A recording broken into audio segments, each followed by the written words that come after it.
great God, help us tonight. Help us get through here and defeat our opponent. In the state of Michigan, every high school football team strives for one common goal: a chance to battle Thanksgiving weekend at the Pontiac Silverdome. That time is now. This is the place where the football champions of Michigan will be crowned. Right here on Fox Sports Net.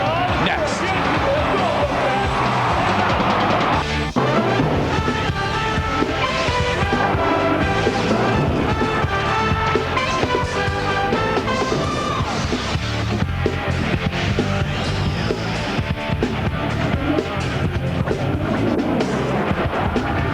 It is the mecca for high school football players. The Pontiac Silverdome still represents the ultimate goal, even for men like Al Fracassa, who have been there 5 years prior to. These kids have been through off-season conditioning, double sessions, and 13 weeks of being bumped and bruised and cheered on. This afternoon, it's about to pay off.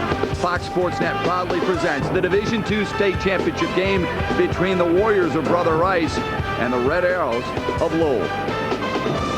Hi, everybody. Alongside my partner, Rob Rubik, my name is Matt Shepard. Not sure if we can duplicate the drama that unfolded here moments ago in Division 8, but we will do our very best. This one might be the best of the lot. Both teams come in with experienced quarterbacks, and they have to have them, don't they? Oh, two outstanding quarterbacks, and they really mirror each other, Matt. Both very athletic. They throw the ball well, and they can make the big play happen. When you talk about Mark Catlin, over 2,500 yards passing, but he also rushed for over 1,000 yards. He is their leading ball carrier. And then you go over to Doug Pickens, extremely athletic, very poised. Coach Fracassa loves his composure, a leader, and not only a good football player, Matt. We're going to talk about he excels in a lot of areas of athletics. Yeah, Pickens is good an athlete as Brother Rice has. Catlin, they believe, can play at the next level. Now, as equally as talented as these two quarterbacks are, maybe as equally different are the coaches of these two teams, right? Well, you got the grandfather of coaches in Al Fracassa, his 8th title game, Matt. He's did it, done it, been there, a pleasant man. He's built the tradition, the dynasty at Brother Rice. But on the other hand, you have Noel Dean making his first appearance. Thrilled to be here, knows he's the underdog. But I tell you what, if his team's going to do one thing, they're going to fight today. Yeah, Noel Dean does not like playing the underdog, but it is what it is. Now, joining us from the sidelines again, Mickey York. Hi, Mick. Hey, Matt, thanks. Just when you thought the gubernatorial race in the state of Michigan was over, we bring you Brother Rice and Lowell. Contrary to popular belief, the political feud between Dick Posthumus and Jennifer Granholm did not end on November 5th, because playing for Lowell is number 57, Brian Posthumus, Dick's son. He's a linebacker. On the Brother Rice sideline, number 20, Chris Batanti, a wide receiver and defensive back and cousin of Jennifer Granholm. The political ads have not been as vicious, but I just received a call from the Posthumus camp a couple of minutes ago, Matt, and they said they are not yet willing to concede. I don't blame them. It's going to get nasty out there on the dome turf. Will Rice wear its 6th crown under Al Fracassa? Or will Lowell get the chance to wear the glass slipper and win its first ever state title? The game is next on Fox Sports Net. The MHSAA football finals on Fox Sports Net are brought to you by Bell Tire. Nobody comes close. Nobody's closer. By Gardner White Furniture. We're known by the money you keep.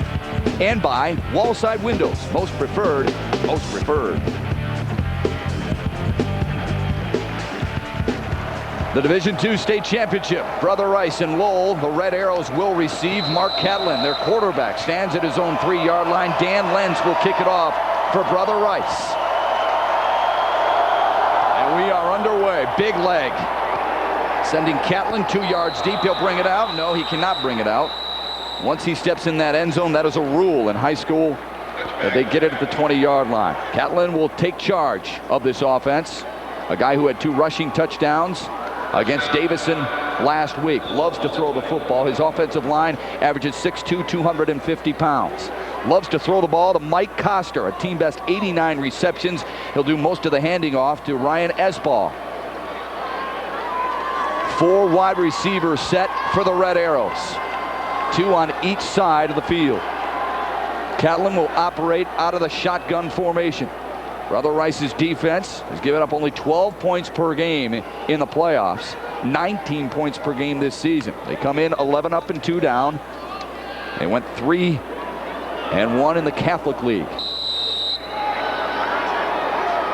Bring a man in motion. And Catlin will deliver. Fires to the sideline and out of the reach of J.J. Wilder. Brother Rice's defensive front four, anchored by Al Hughes, a second-team All-Metro. They average 6'1", 230, the linebackers. Brian Britton, a 3-year starter for Alpha Casa. And Jeff Snow has 5 interceptions to lead the way. Anthony Jackson on the other side has 3 picks. 2nd and 10 for Lowell. Catlin under center this time. And he'll follow his fullback to the 25, looking for daylight for the first down.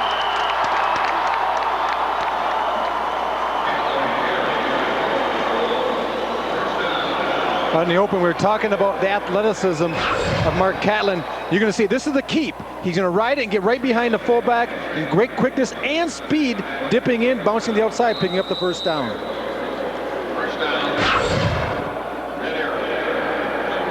See what Catlin is really all about. A great kid, a role model in his community, and a multi-sport star at Lowell High School. 1st and 10 after the first down of the matchup. Catlin on a 5-step drop. Steps up into the pocket. He'll rush again. Eludes a tackler. Got another first down into Brother Rice territory to the 44-yard line. Big run. Ryan McMahon made the tackle. You know, talking to Noel Dean about Catlin, last year I had a chance to do the Jenison final game, and they had a lot of pressure. They ran a similar type of offense. I said, what are you going to do when you get pressure? He says, you know what we do? We let number 3 ad-lib. He's going to make something happen. He hardly ever gets sacked. Even though teams give pressure, he can make something happen. Tremendous quickness and vision. A plus 25 on that scamper. Catlin, 46 touchdowns on the season. The rest of Lowell's offense, 36. Tells you how important he is. He'll operate out of the gun with 3 wide receivers set to fly into the pattern for him. No pressure, all kinds of time. Across the middle, incomplete. Matt DiAgostino, the intended receiver, tipped by Ryan Britton. Well, we've seen Catlin do it with his legs early on, that time with his arm. And that's a good throw by Catlin, sticking it in the middle, waiting for Britton, the linebacker, to kind of drop outside to his hook zone and throwing it to the crossing route behind it. It just came up a little bit short. We talk about Mark Catlin's arm, and rightfully so, over 2,600 yards through the year, but he's also this team's leading rusher. He's rushed for over 1,100 yards. 4 wide receivers on a 2nd down and 10. Hand off to Esma, fumble. Catlin jumped all over it. Carl Eschbaugh from his nose guard position, the 6'1", 245-pound senior, made good penetration up the middle. And we're going to look at Ross Zimmerman here, number 45. He's going to come in from the linebacker position and mesh along with Eschbaugh, getting in there. And that's what you're going to do. When you run the veer, any type of option, you need to attack the mesh point. And that's a midline option, they call it, where he's going to either give it or quarterback's going to keep it and just tuck behind him. A loss of 1 makes it 3rd and 11 for Mark Catlin. Empty backfield. Wants to throw. No, it's a quarterback draw. Not close to the first down. Nick Vetrano made the tackle for Brother Rice. This is really kind of strange watching this. If you ever coach football or watch football growing up, like freshman football or junior high football, it's always like, whoever's the fastest kid, you run toss sweep and you win because you just get it to him to the outside. Well, they're doing something against a quality team like Brother Rice. They're just spreading them out and saying, you know what, number 3 we think is a little bit better athlete, a little bit quicker than your people. We're going to spread you out and just let them run it. Now you saw the 17 touchdown graphic from Mark Catlin. They would go for it on 4th down. It is 4th and 4. They'll send 2 wide receivers to the wide side, 2 to the short side. Catlin out of the shotgun. He's got man-to-man coverage and a flag on the play. We're going to have too much time. Probably see a punt. See Noel Dean decide to punt the ball now. Dead ball. Delay. Offense. That might be on Noel Dean just because they might not have gotten the play in time, or maybe it was something they were going to go up to the line of scrimmage and try and draw them off sides. Now they will punt it away. Mike Coster will deliver from his own 45. Brother Rice will send Jeff Stahoyak back at his own 10. The heel on the 10. It goes over his head. He stays away from it. Always run up on it. Coster averaging 40 yards per kick during the regular season, angles it toward out of bounds, and it will roll out at about the 13 or 14-yard line. Nice job by Lowell. They prove they can move the football, both running and throwing, and now they pin Brother Rice relatively deep. This Brother Rice football team led by Doug Pickens. Look at the yardage that he's been able to compile so far this season. A dream team all city. His offensive line averages 6'1", 254 pounds. Loves to hand the ball off to Anthony Jackson, who had 930-plus yards during the season.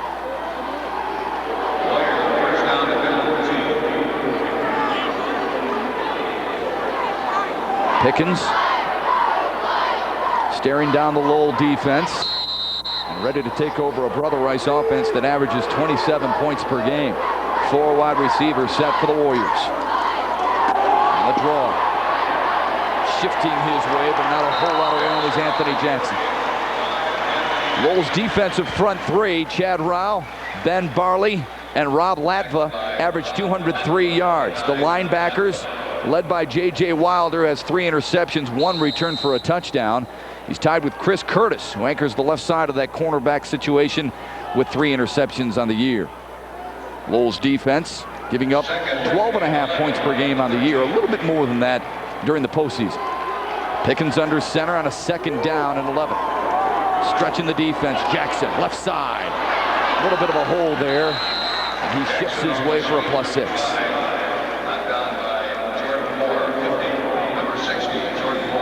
We talked about the similarities in the quarterbacks, both of them being outstanding athletes. Pickens maybe not quite as quick of foot as Catlin is, but he does bring a lot. And the biggest thing, talking to Coach Fracassa, he just loves the type of character this kid has, not only in the huddle and in practice, but just all the time up and down the hallways of the school. And the fast-talking one, that's the one that really kind of made me chuckle a little bit talking to Coach Fracassa. He is the catalyst to the offense. He's the guy who Fracassa says makes things go for our football team. He needs to go 4 yards for a 1st down. Play action and a half roll. Fires on the run, just out of the reach. Intended for Ryan McMahon. Sean Myers with good man-to-man coverage for Lowell. Well, you've seen some good football, well executed on both sides of the ball. They run a little boot off the play action, pulling the guard to get out in front. Pickens has time to throw the ball, but Myers is on tight coverage. As you can see, the ball is well thrown, just a hair out in front. But I guarantee, Matt, if that ball is right where it's catchable, I think Myers is going to knock it down. So a good series for the Red Arrows, forcing Rice to go 3 and out.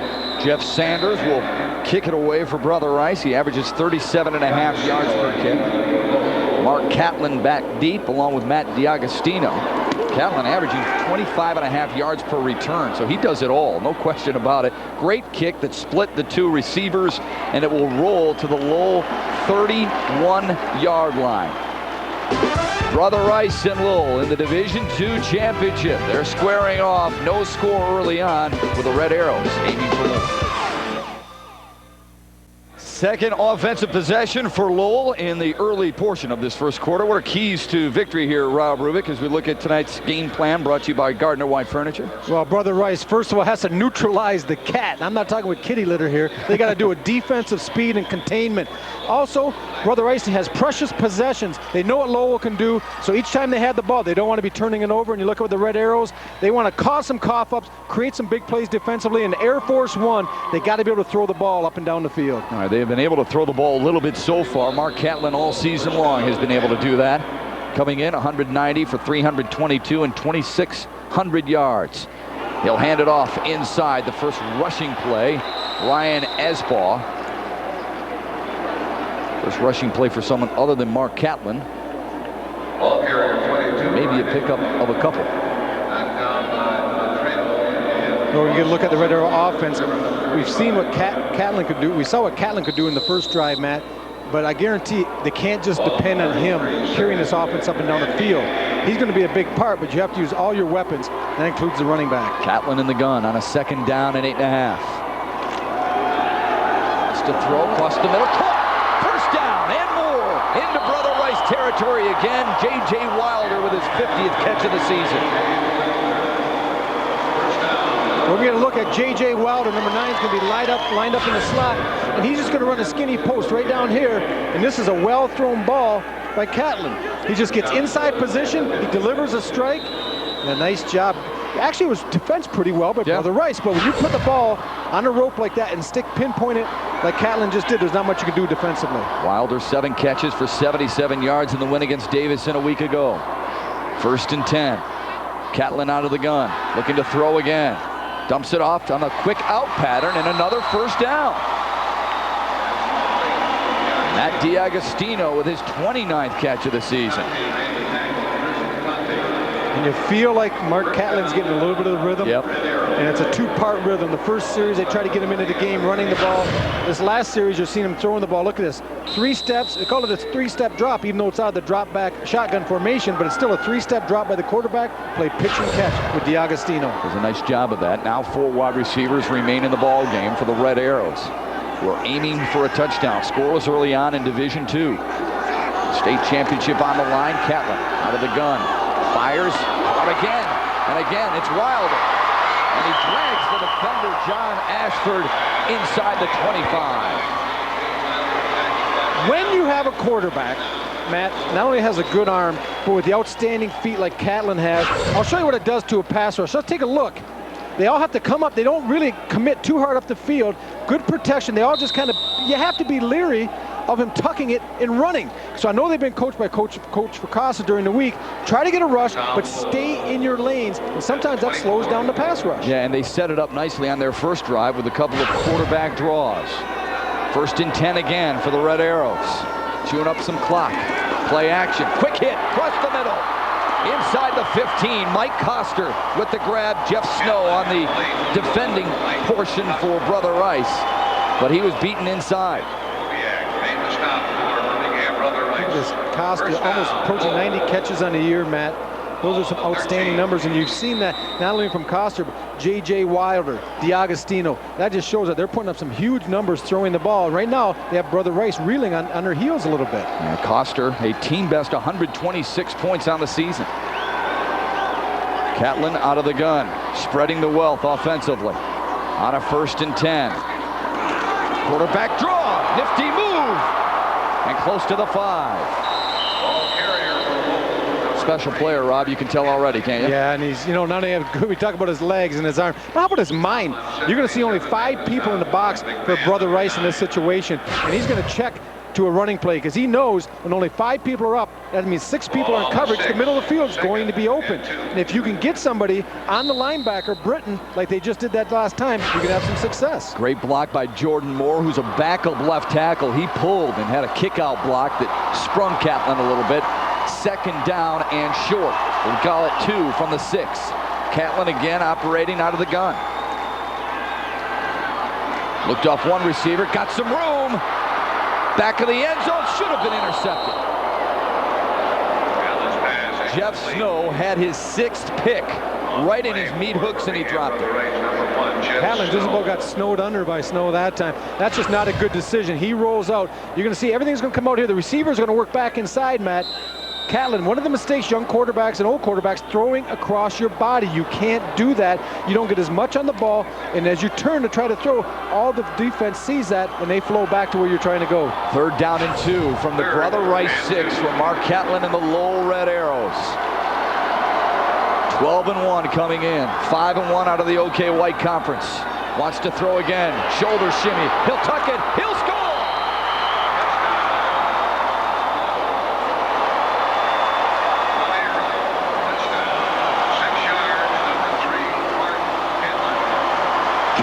Do, huh? Mark Catlin, tremendous speed. And the amazing thing is on this play, Rice is not even rushing their front 3. They are just kind of stalemate on the line of scrimmage because they know he's going to try to tuck it and run. But it doesn't matter what you know if you can't stop it. Chris Carpenter on to add the extra point. It's good, but it sounded like they were blowing the whistle a little bit. The Lowell Red Arrows able to strike first. Mark Catlin scampers in from 6 yards away, his 18th rushing touchdown of the season. Hey, this is a good one, folks. Start of the 2nd quarter, deadlocked at 7. Our coverage of the MHSAA Finals continues tonight with same-day coverage of the Division 6 Finals as Negaunee takes on Hopkins. Fred McLeod and John Wangler have the call tonight at 11, only here on Fox Sports Net. Eighth play of the drive coming up. It started at the 16-yard line for Mark Catlin and the Red Arrows. Second down and 5. Catlin wants to throw. Look left, fires right. First down. Mike Coster's second catch of the afternoon. Al Ugis in on the coverage. You know, we give a lot of kudos to number 3, Mark Catlin, but his receivers are also getting the job done. Yeah. That time, keeping the feet in bounds. Let's look. He rolls to the left, but then it's a throwback. He turns his shoulders, but he does square his shoulders. Even though sometimes it's deceiving, it looks like he's throwing kind of cockeyed, he does square up before he delivers the ball. First and goal from the 8. Catlin out of the gun. Coster running in motion. Option to the wide side. Got the corner, bumped off a tackler inside the 5. Sean Myers.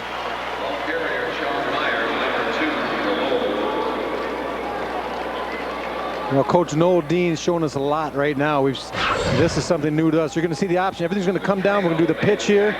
Look at the defense. Man-on-man blocking. J.J. Wilder loses his block late. But a good job inside, cutting it up, and Myers picking up a couple tough yards. Catlin's showing now that he can run it, he can hand it off, he can throw it, and he can also pitch it. 4 wide receivers. Myers stays in. He'll be the slot receiver on the short side of the field. Catlin out of the gun. Second and goal from the 3. Catlin, plenty of time, and too high for Matt DiAgostino. And this is the situation when you get on a short field, this type of offense, a spread offense, it loses a little bit of its effectiveness because you don't have a lot of room to stretch the field. The defensive backs all squat down, the linebackers are squatting down, so it's a little bit tougher for Catlin to drop back and try to scramble on the quarterback draw. Help us out. Who else runs this kind of offense right now that Alfred Costa is looking at? Well, one of the top ones in the country is at Division II level, and that's Grand Valley. They run it extremely well, and I know Noel Dean has spent some time out in Allendale studying, hopefully, the potential Division II national champs. Catlin, third and goal from the 3. Short field to work with, so he'll tuck it under. Run looking for a second TD. Instead, he stopped at the 2. Vaughn Tomlin came in and made the tackle. All 6'3", 260 pounds of him. Well, Noel Dean faced one of his first big decisions. What are you going to do? We talked prior to this, Matt, just about how the linebackers, there's not as much room when you start to scramble. Mark Catlin finds that out right here. He's looking, lets the play develop. Maybe tucks it a hair quick. Looks like he can get in, but he gets just crushed. And that's Eustace, number 47, delivering the blow, and looks like we're going to see a kick. So Craig Carpenter and Matthew Foster, both who kick for this Lowell football team. It'll be Foster, who hit 9 of 10 field goals on the year. And a flag on the play. Could be a delay of game. Dead ball. Delay. Doesn't hurt him that much. Only sends Noel Dean's club back 5 yards. Noel Dean 60-14, a graduate of Montrose, who is also in the state finals. Played for Bob Hayes, as did Montrose head coach Dennis Reinhardt. Bob Hayes told me earlier in the week, how many guys can brag that they had 2 former players now coaching state champions, possibly? Foster's kick is up, plenty of leg and right down the middle. Lowell scores on another possession. Back-to-back scoring drives engineered by Mark Catlin and the Red Arrows. This one a field goal. They lead 10-7 early on. After the 24-yard field goal courtesy of Matthew Foster, Lowell now leads at 10-7 with 10:19 to go in the first half. The Red Arrow faithful out in full force, as is the other side of this Pontiac Silverdome. Brother Rice, dressed in orange and black, representing the Warriors. Well, the Catholic League being well represented in the state finals again this year, but how about Grand Rapids, the west side of the state, with 5 teams competing for 8 championships? Or one of the 8 championships, rather. Matthew Foster set to kick off. He's already displayed a big leg so far here this afternoon. And continues to do so. It'll be Rice ball at the 20. Now, Brother Rice is used to this. Alfred Casa, well aware of what this game is all about, but not Noel Dean. He and his players are here for the first time trying to win a crown. It's a little bit unsettling at times. Our kids, it's kind of a funny mix of kids because they've been pretty laid back all year. We have so many young kids that contribute to this team that I think they're just so kind of young and dumb, if I can use the term, that I don't think have any clue what they've got themselves into. Well, I'm sure they know by now. Young kids melting well with the older kids. But he admits he's been aiming for this since he first arrived. Doesn't feel like he needs to win it to define him as a coach, but would love to have it, obviously. Pickens with a handoff. Horton shifting his way. And that's the first big gainer on the ground for Brother Rice. Chris Curtis came in from the cornerback position to make the initial hit. It's a different look for Rice. They've been running the spread as Lowell has for most of this game. Anytime they come out in a straight tee, you're going to see 3 running backs in the backfield. And they just give it to Horton on the kind of the old crossbuck play coming from the weak side to the strong side with the fake to the fullback. But Lowell obviously scouting Brother Rice, has possibly seen this formation once or twice. Coach Alfracasa didn't let me know about it, though. I'll tell you that in our interview. I never heard anything about straight tee. Look what Lowell has done. 2 times as many yards as Rice. 79 came on one play for Doug Pickens, who has the corner and a first down, but a flag on the play. Should be holding against the Warriors, you would think. When it comes from the referee, who stands behind the quarterback, that is the indication. That's a problem when plays develop so slowly. Yep. The offense has to stay in their blocks for a long time. Out of the straight tee, this becomes just like a power sweep. 3 backs all trying to pick up block. Oh, you see a jersey stretching there. We're not pointing out numbers, but a good call by the officials. And once again, the officials are here for one reason, Matt. They get graded each and every game during the regular season. And if you're grading poor, you get graded by the coaches, by the athletic directors. Holding on the offense. Second down. And if you don't grade out well, you're not going to get to the dome.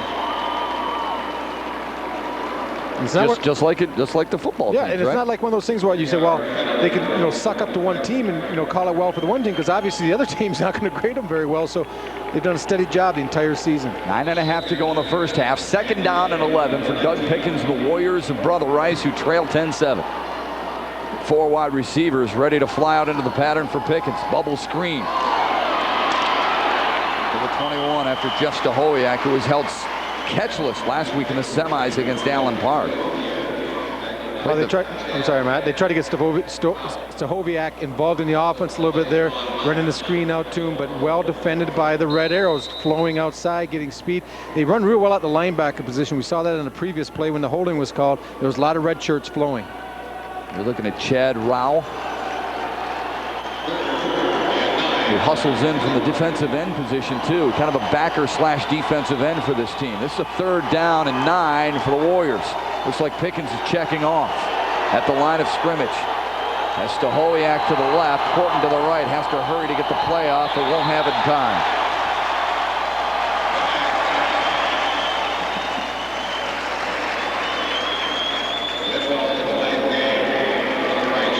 Coach Alfracasa discussing with the official, not happy about something, and Coach Al, though, what a pleasure to talk to, Matt. We both had the opportunity, very accommodating of all the coaches. He'll as much as anyone, he'll give you the time. The problem with Coach Fracassa, sometimes you get on the phone, he wants to start talking about you and your job and what's going on in your life. I just want to find out about his football team. Has so many players come back to talk to his teams. Most recently, Raphael McKenzie, who was a sophomore who starts at Vanderbilt, came in Monday, gave Doug Pickens and the Warriors a pep talk. They need more than that on a 3rd and 14. He'll have to sling it. Rolling, throwing, and it's short for Horton. Incomplete, and the Warriors will kick it away. Sean Myers with good coverage on that far side. Lowell, very impressive so far, both offensively and defensively. That one big play for the Warriors, I know you can't throw it out, it's part of the game. Absolutely. But if not for that, they're looking at a shutout. They are. They're defending very well. Jeff Sander now is going to be called on to make this punt, and this is a big punt. If he doesn't get, he really wants to try the directional kick, but that's tough because Coach Noel Dean puts 2 return men in the game, so it's hard to directional kick. Good catch on a low snap. Spiraling kick.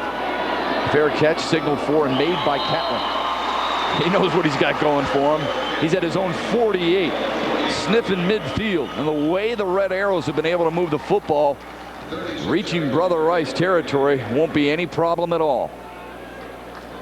8:23 to go in the first half. Mark Catlin Look at what he's been able to do. Total yards, 192 yards so far, and we still have 8 and change to go. This is not against the Sisters of the Poor here. This is Birmingham right. Brother Rice, one of the top teams in the state. And a timeout, I believe, signaled for by Brother Rice. So with Lowell leading 10-7, 8:23 left to go in the first half. The Red Arrows staring at a Warriors defense that has logged a lot of carpet time so far. Red Arrows looking for more when we come back on Fox Sports Net after this.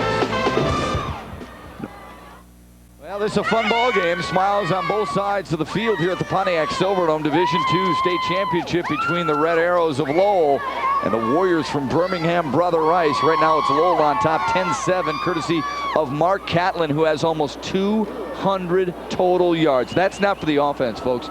That's for the one individual, the senior.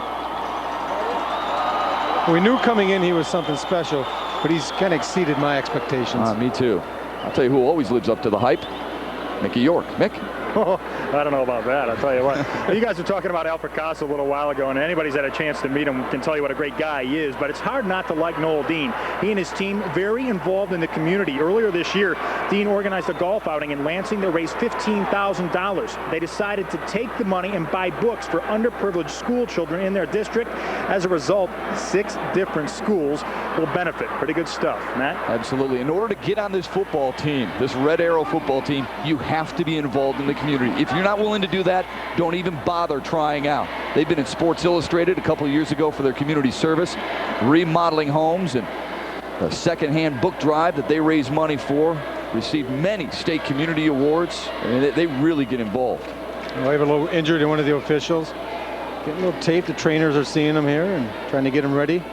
Well, these two teams got ready to these road to the finals, courtesy of Wallside Windows. Brother Rice, big win over De La Salle, and then Allen Park, who was on a major role at the time. Lowell, impressive wins over Davison and Hudsonville as well to reach this standpoint. Now that our referee is all fixed up with a Band-Aid, it's 1st and 10 for Mark Catlin and the Red Arrows, who lead 10-7. Time of possession heavily in favor of Lowell. On the ground, Esbaugh lunging into Brother Rice territory to about the 45. Ross Zimmerman in on the tackle, and that one was almost on the carpet, Rob. Yeah, Esbaugh's got to wrap it up. He does a pretty good job. Here's the underneath handoff. We talk about keeping them honest, and this is Esbaugh here. Rice getting on it. You see the ball coming loose. Does come out a little bit when he hits the turf. Knee is down. The official's right there once again. But that's the play. You got to have that little fullback trap inside. If not, they're going to just start trying to collapse on the quarterback. Esbaugh, just a sophomore, a plugger, averaging 4 yards per carry, but puts his offense in good shape. 2nd down and 5 from the 44. Play action. Catlin, 1st down. That's J.J. Wilder going down. No, that's actually not Wilder. Instead, that's Sean Myers. Myers, Wilder, Koster, all similarly built, Rob. They're all lanky and tall. And they all run pretty well, and they're all good route runners, Matt. And we've seen Noel Dean attack all sides of the field. That time he threw the deep curl in. We've seen him throw the out. We've seen him throw it down the middle. So he's really trying to exploit and stretch the entire defense. Ryan Dykehouse now in for Sean Myers on a 1st and 10. Catlin will keep it. Look at him lower the shoulder, get inside the 20. Jackson and Ashford had to combine to stop the quarterback. Folks, he may only be 5'10" and 175, but he can carry a punch when he lowers that right shoulder. And you're going to see some good blocking inside, some good trap blocking. Right here, watch him come kick out at the point. Catlin goes right underneath it, and the rest is just vision and speed. I like right here when he decides, he always lowers the shoulder. And that's what you need, especially when you're not the biggest in stature. You're only about 5'10", 185 pounds. Dip that shoulder, absorb some of that punishment. Inside the red zone after the 21-yard gainer from Mark Catlin, who's well over 200 yards personally in total yards in this state championship game. Out of the shotgun, looking downfield, stepping up, slinging it. Oh, what a grab! Mike Koster with a high grab to get it inside the 5. Al Ugis had blanket coverage on him, but Koster made a fine catch off the beautiful throw from Catlin. Catlin flips the ball each time. We're going to maybe look quicker later on of a close-up. But look at that throw. What are you going to do about Eustace here?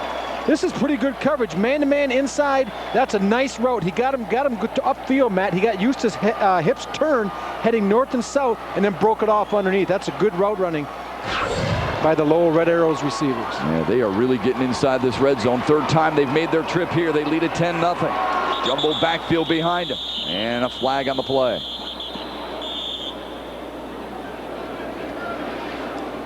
I'm looking, I hear the whistles, but I don't see a yellow flag anywhere. Oh, there it is. Dead ball. False start. Offense. A little bit different formation for the Red Arrows coming out, Matt.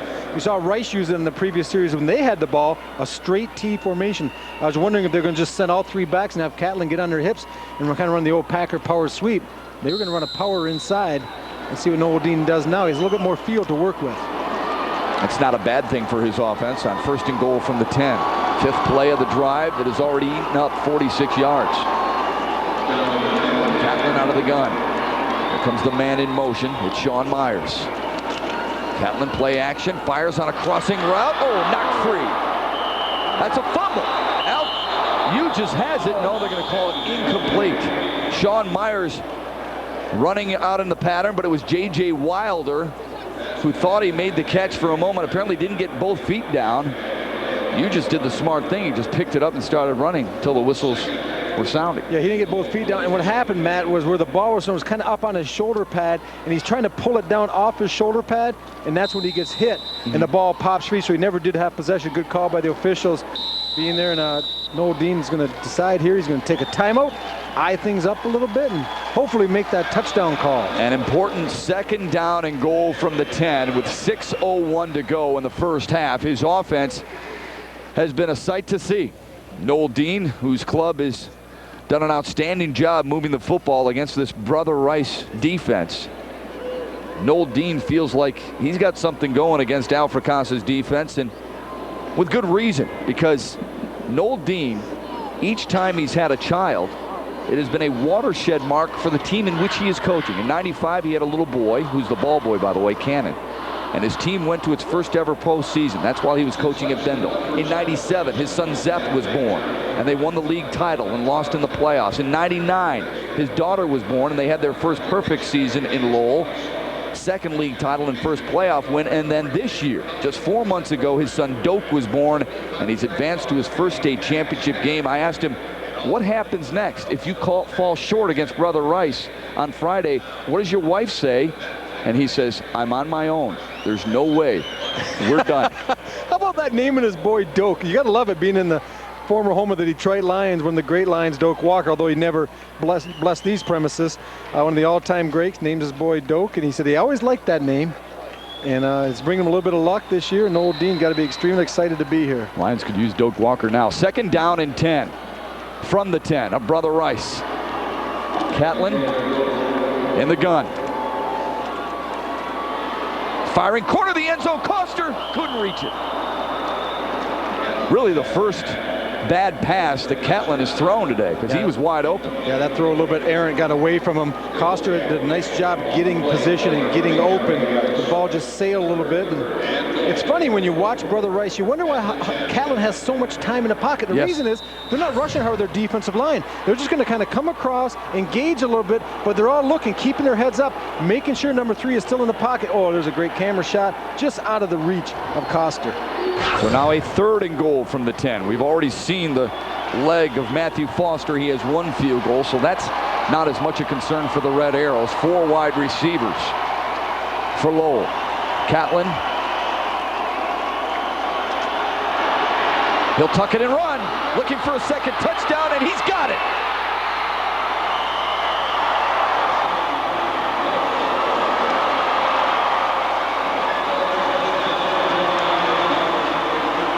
He is good, boy. It's been a while. I've been covering these games for about 12 years, Matt, since I've seen one player dominate a game the way Mark Catlin has. I think the last one was Mill Coleman for Farmington Hills Harrison.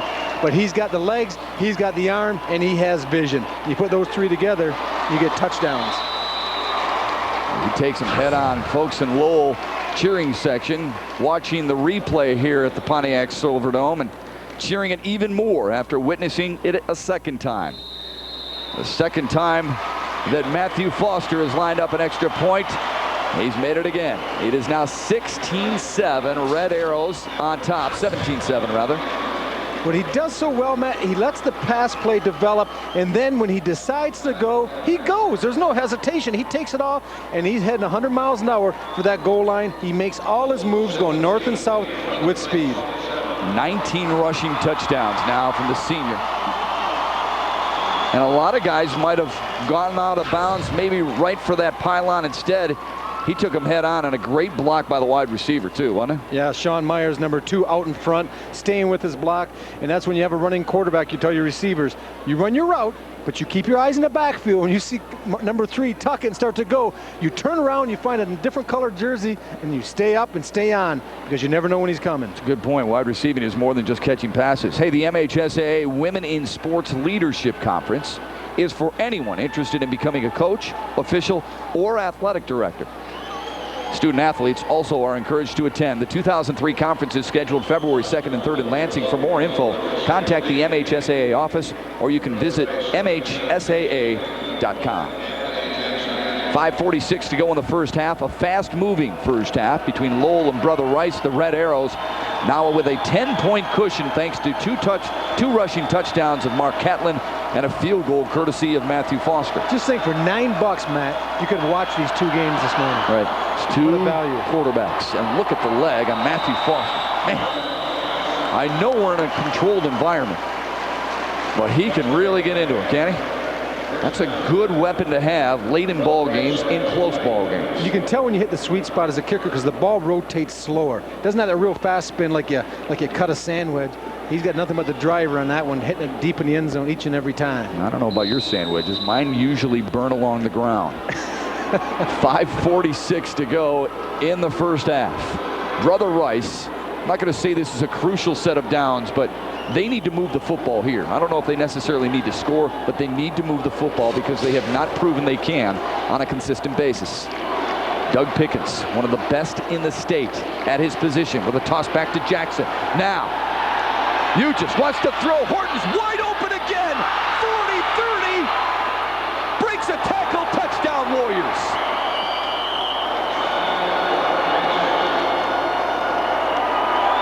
Well, when you coach as long as Al Fracassa, you get a few tricks up your sleeve. And one of them is a pitch pass to your outstanding defensive end and also fullback, Al Eustace. And you get the defense coming up hard. Look at him. What a fox. Right here. They pitch it outside. A double pitch pass. They give it to the tailback, who pitches it back to Eustace. And what a well-thrown ball. And Horton right here. Looks like he's going to get tackled by Catlin with just enough speed to elude him. Not a bad throw either for a guy who doesn't throw many passes. And a guy who is recovering from a separated shoulder. He's able to sling it pretty well. The extra point is good. How about that? Jason Horton, touchdown receptions of 79 and 80 yards. And he is the reason that Brother Rice is even in this football game. They trail by a field goal, 17-14, with 5:34 to go in the first half. 17-14, Lowell on top. Brother Rice with big play capability. Jason Horton, 2 catches, Rob Rubick, for 159 yards. Those are like Randy Moss type numbers.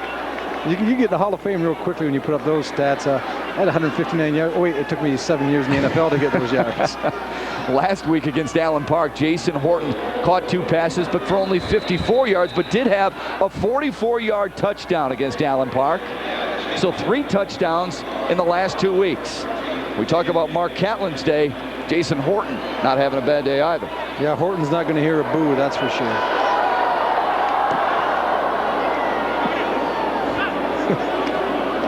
DiAgostino from the goal line.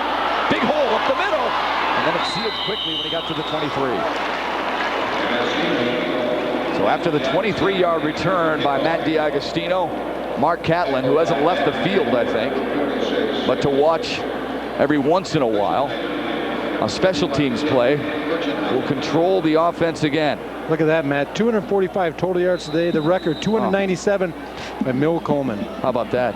And you mentioned Mill Coleman earlier, not even at the half. And he's well more than 3/4 the way there.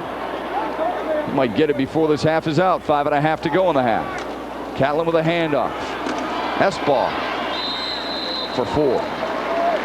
Ryan Britton in on the tackle. Britton has led this team in tackles the last 3 years. You know, you talk about Coach Ricasa pulling that trick play out of his bag of tricks. Now, they won a game earlier in the year against Oxford where he had, excuse me, he had to do a fake punt on the 4th down to end up winning the game for him. And he said that was a game he felt very lucky to win. That he thought Bud Raleigh and the Oxford Wildcats did an outstanding job, but he said good teams make big plays. Here's a big play. S-ball again on a 2nd and 4 for a first down.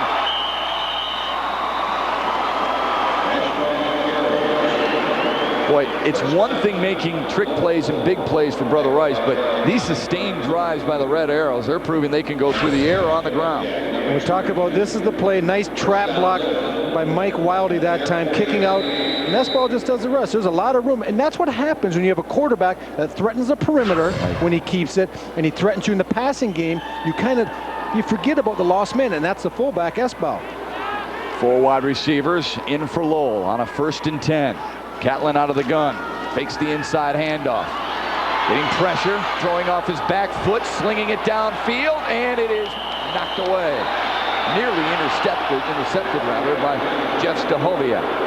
Yeah, Stahoviak did a nice job breaking on the ball. He was back to deep along with Ashford, and that was an official right on the spot. I know some of the fans aren't too happy, but I think that's a good call. Letting the kids play. It's a jump ball, and the defense has just as much right to it as the offense in that situation. And a good job, all three kind of meeting at the same time. And that's a good no call by the officials. Has to be a good call for you to recognize it. Usually you and officials don't always see eye to eye. The higher level you move up, the less I like them. 2nd down and 10. Catlin again on a quarterback keeper to midfield. He has quick feet. Sure now, I know I've seen a lot of quarterbacks with quick feet. He has outstandingly quick feet. The fact that he can make someone miss in the backfield, and then once he does head up the field, he goes. I'm starting to sound like a broken record, Matt. When you watch this kid play, you can't help yourself from being thoroughly impressed. Closing in on that record, under 4 minutes to go in the half.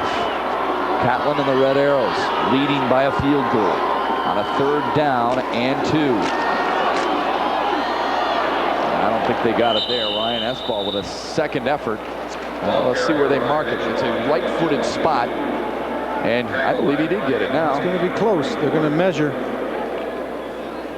Official timeout. Good 2nd effort by S-ball that time. I'm sure the Brother Rice defense was keying on Catlin. You can't help but to key on him.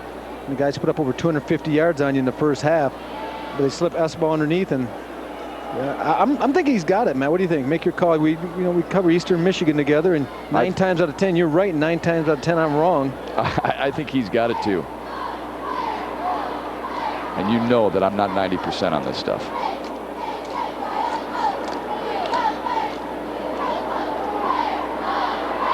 He does have plenty of room. Well, since my vantage point is on about the 45-yard line of Brother Rice and the ball's on the 47, if I miss that one, I should hang it up and go get some bifocals or something. That's the 16th first down for Lowell, Rob Rubik. Brother Rice has 2. And yet the difference in this matchup is just 3. Because of those 2 big plays, boy, time of possession heavily in favor of Lowell as well. Chewing up some of the Silverdome clock. We got 3:36 to go in the first half. Catlin, after yet another first down, eyeing the defense in a shotgun formation. Looking downfield, fires underneath for Coster at the 35. And another first down. Charlie Ryan in on the tackle. Let's take a look at this. This is what they're going to do, Matt. They're going to run off here, and then they're just going to curl in behind it. He snaps it off. Well, actually, I got them mixed up. But that's what they're going to do. They take both receivers. They curl one at about 15 to 20. The other guy curls underneath it at 10. And against man-to-man coverage, which you're getting right now, that play is very, very successful. The 1st and 10, 3:10 to go in the first half. Catlin again. And tucks it under. This time met heavily at the 32. Good tackle by Ryan Britton, and a flag on the play. Flag on the play. Ball carrier was Mark Kenton. Back by Britton. There is a flag.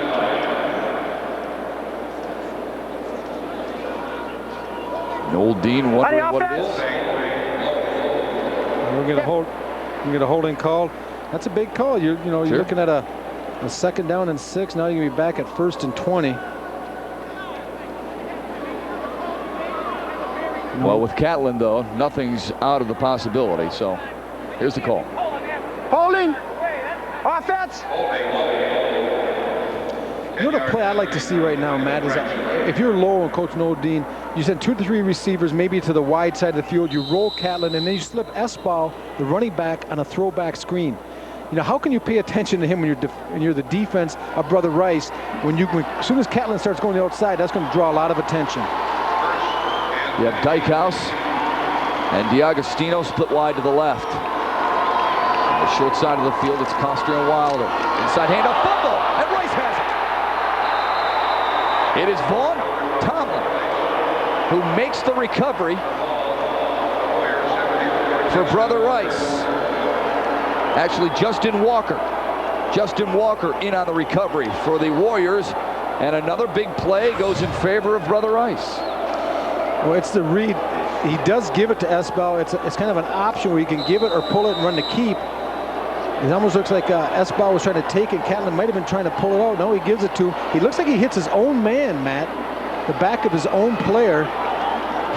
And the ball pops free, and Rice is right there, Johnny, in the spot to recover. But how do you handle quick change, sudden change? How do you handle it as a team, Matt? We're going to find out if Lowell is up to the challenge. It's the 11th fumble recovery for Brother Rice this year. Now 1st and 10 for Pickens. Option Jackson into Lowell territory and close to a 1st down.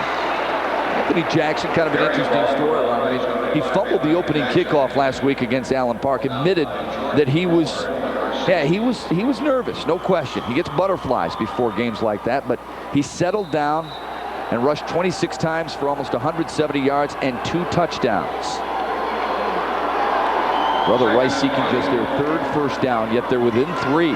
17 1st downs for the Red Arrows. Pickens, shovel pass, Jackson. Oh, and it was stuffed out well by the Red Arrows. Jordan Moore was all over it. Number 60, Jordan Moore, was not fooled by the little shovel pass underneath. They're trying to get the ball into Anthony Jackson's hands. He has tremendous speed. Noel Dean, talking to him, was just so fearful of how he can attack the corner. And if he gets through the 1st level on the defensive front, he says you're not going to catch him because he has tremendous acceleration and top-end speed. Sure did. And Allen Park saw that last week in a 69-yard touchdown sprint. 3rd down and 2. Pickens up the middle. 1st down.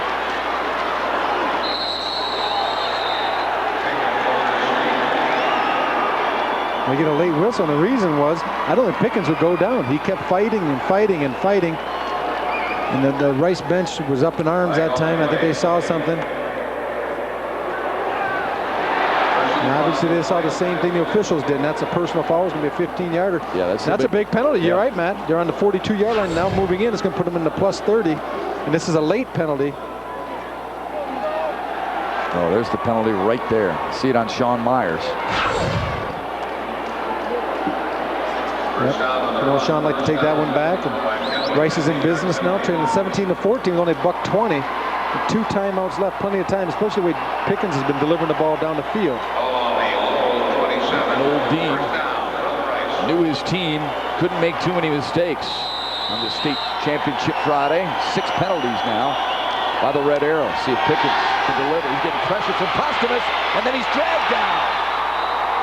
Jordan Moore and Brian Posthumus putting the backside pressure on their 1st sack. Yeah, good job in staying with the play. I'm not sure. They're trying to roll Pickens to the left. He's a right-handed quarterback, and the Red Arrows never give up on it. You see Posthumus 57. He's breaking free, but right there inside, getting a little bit of help from his friends. And a good job. Ben Barley also in there that time. Jordan Moore getting pressure. They're all around the ball, and that's what you want from a defense. The red wave circling, engulfing, and tackling Doug Pickens. Rice using one of their timeouts. They have 1 left with 57 seconds remaining in the 1st half. We ask you to stick around at the half because Mickey York will talk with the coach who's leading going into the locker room, and then the coach trailing. He'll talk with him as they come out. See what kind of adjustments they make. Well, referees are more than a necessary evil, folks. They're people who come from all walks of life and all kinds of backgrounds and serve an important function in the development of responsible, respectful young people. We dare you to join the officiating ranks. For more information, visit MHSAA.com. Right, second and 22 on the 39. Doug Pickens trots off. Back onto the field after getting the instructions from Al Fracassa. Needs to throw it. Across the middle, knocked down by Jordan Moore, and nearly intercepted.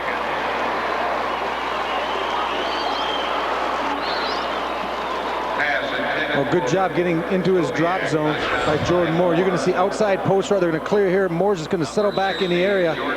They try to throw it underneath, but look at that. Great depth on a drop by a linebacker, and that's what you want. It helps your secondary so much, Matt, because it shrinks the area where the quarterback can put the ball. Well, now this quarterback, Doug Pickens, will have to throw again on a 3rd down and 22 at the Lowell 39. 3rd and 22. Horton, the big play wide receiver, is to the right. Pickens on a roll, pressure up the middle, launching for Horton, comes back to it, and it's short. And a late flag on the play. There was a bit of a holding in the defensive backfield. When Horton tried to come back to it, he was held up. And they ran an out and up that time. He's going to be out here. He's going to go. You can't really see him, we lose him, but he goes out, Matt, like he's running out route, and then turns it back up. And as he tries to come back, he gets grabbed a little bit by Curtis, and the official was right there in great position. Curtis got a hand on him. There's the pressure applied. Rob, that's why you always preach as a defensive back, you have to turn your head. Interference on the defense. 1st down. That was floated up there by Pickens because of the pressure up the middle. That was just a jump ball. But the cornerback, Curtis, failed to turn his head and then held up. Yeah, that whole play started going south on Curtis when he bit up on the out route. So then he's trying to play catch up the whole time. So when Jordan cut it back, he wasn't ready to choke it down and make a play. Pickens checking off of the line of scrimmage on a 1st and 10 from the 24. Jackson keeps those legs turning inside the 15. Ryan White in on the tackle. Number 63, Ryan White. Under 30 seconds to go now in the 1st half. Brother Rice at the 14-yard line. They got to hustle. 1 timeout left for Doug Pickens and the Warriors. Now he uses it. Oh, my. He let 10 seconds roll off there, Rob. Yeah, and but this is the difference you see between high school and collegiate and professional football, Matt. There's just, you don't see that 2-minute drill run to perfection as well. This is something new to the kids. Most of the times you don't spend a lot of time in practice. You spend more of your time running your offense. When the NFL and college you get to spend a lot of time on the special part of the game, like the 2-minute drill. See if Noel Dean's defense can be special when we come back. 14 seconds remain in the 1st half. Lowell's Red Arrows lead by a field goal, but the Warriors are threatening again on Fox Sports Net. Welcome back to the Pontiac Silverdome, where Lowell leads it at halftime, 17-14. Later on tonight, when Grand Rapids South Christian takes the field in the Division IV final against Riverview, it will do so with heavy hearts and a ton of emotion. They lost one of their teammates last week, and although Derek DeYoung will not be here in body, their faith tells them he will be here in spirit. Grand Rapids South Christian's road to the Dome was more arduous than the rest, and it had nothing to do with the fact that they prepared for their state title game on an unheated golf dome-covered dirt field. On Tuesday, their teammate, Derek DeYoung, was buried, killed tragically in a car accident last Friday night, less than 24 hours before the kickoff of their state semifinal with Caro. I didn't know if we should really be out there playing, but our coach told us before the game, he said, just do everything to the best of our ability, and that's what we did. His parents wanted us to be out there, and I know he did, so he was our #1 fan, so up there. They, of course, did decide to play, and as the final seconds wound off the clock, a 42 hung under the Sailors' side of the scoreboard, the same 42 worn by Derek DeYoung. And as the Sailors knelt for a tear-filled post-game prayer, With the South Christian student body, there was some comfort in knowing where Derek was. When it comes to football, you know, it's waiting for him to be here, but we know he's not going to be here, but we know he's up there watching us and rooting for us. Every kid that trots onto the Silverdome turf this weekend will be playing the game of their lives. But because Derek DeYoung will not have that opportunity, the game for South Christian is bigger than life. We'll have Derek's memory forever. And I said 10 years from now, we'll sit back and say, wow, we were in the state championship game. Did we give it everything we had? And, you know, I want that memory to be good, too, that we had the chance and we did our very best. The entire team had the day off on Tuesday to attend Derek's funeral. They have somehow had to refocus on football in just 2 short days. They amazingly did that last Saturday. It could be an even more amazing story tonight. You can catch that game on Fox Sports Net at 1:30 in the morning on tape delay. We'll be back with the second half of Lowell and Brother Rice in the Division II final right after this. The Red Arrows lead it by a field goal at the break over Brother Rice in the high school Division II state championship matchup alongside Rob Rubick. My name is Matt Shepard. The Red Arrows drew first blood, and I tell you what, Rob Rubick, they're impressive on offense, aren't they? Well, they're impressive, and the main reason they're impressive is right here, number 3. He can tuck and run it at any time. It puts so much pressure on a defensive front because if you come up the field, he's going down the field on you. And his decisiveness, when he decides to go, is what makes him successful. How about Brother Rice? 2 big plays to stay in this ballgame. Well, young Mr. Jason Horton there, showing that he can get deep with speed with the best of them. And look at Eustace, the receiver, Eustace, or the fullback on the double pitch pass, finding Horton on the big pass play down the field. Horton's got to kind of average as a receiver today. It's going to get him right into the Hall of Fame. And a good job on the block kick, never giving up, shutting down Rice at the end of the first half. Yeah, the time of possession better than 2-1 in favor of Lowell. That's why they lead by a field goal more. Starts second half after this. I'm joined now by head coach Al Fracassa. Coach, you weren't able to stop him in the first half, yet you're only down by 3. I guess you have to be pleased with that. I am, and if we can contain number 3, he's awfully good. We'll be better this half, but that's the key right now. Our defense has got to be able to play and contain number 3. What sort of things were you able to do at halftime that maybe can do that in the second half? No, you got to have some people to come up and do some tackling on him because he's awfully quick and awfully good. So we're going to see what happens the second half. All right, Coach. Best of luck to you. Thank you. Matt, no doubt, Mark Catlin put on a heck of a show there in the first half. He will be a key here in the second half. Back upstairs to you. Absolutely. Thanks, Mickey. Closing in on the all-time record for total yards by an individual in a state championship matchup. And he's a big reason why the numbers you're about to see are so heavily in favor of this Lowell football team. They have been something else to observe on the offensive side. Well, they've been very methodical offensively where Brother Rice is hitting with the big plays. Yeah. These are Bell Tire first half stats. Right here, 18 first downs to 5. That's one telling stat. But how about this? 186 yards. Now, if you're going to tell me that Brother Rice would only rush for 20 yards in the first half and be down by 3 points, I wouldn't believe it. And the last one right here, Matt, is one we'd like to look at often. That's time of possession. Noel Dean wanted to limit. We talked about precious possessions. He wanted to make each one last. Well, he's done a pretty good job of that today. With the exception of the 2 big plays, he'd be pretty comfortable right now. Yeah, Al Fracassa told us earlier in the week that in order for us to win, we must avoid mistakes, execute, and block and tackle. I don't know if they're doing the latter as well as they would have liked. A lot of folks here from Lowell, faces painted, decked out in red and white, the colors of their favorite high school football team, who are a mere 24 minutes away from performing similar to what they did in the first half and winning their first state championship. It'll be important for them to keep the roll going. Meanwhile, we talked about the quarterbacks at the outset of our broadcast. Pickens has the touchdown, but Catlin has the yardage. Yeah, Catlin has, 10 for 18 in the passing game, 111 yards.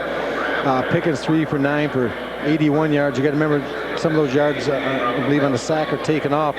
But Pickens has been able to come up with the big throw in the first half where really keep his team in the game. Well, 79 of those 81 yards came on one play to Jason Horton to get Birmingham Brother Rice even at the time at 7 apiece. So Doug Pickens yet to really find his groove, and I would think that will be something they're looking forward to in the second half as well.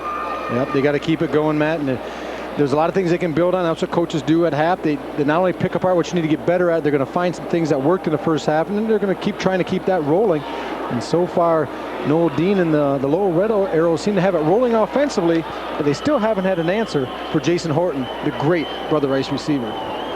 Doug Pickens, too good of an athlete to keep him down. You know he will be heard from in the second half. The question is, can the Brother Rice defense stop Lowell's potent offensive attack? They need this guy, Anthony Jackson, to get going a little bit too. Jackson in that first half of play, 5 carries, just 25 yards.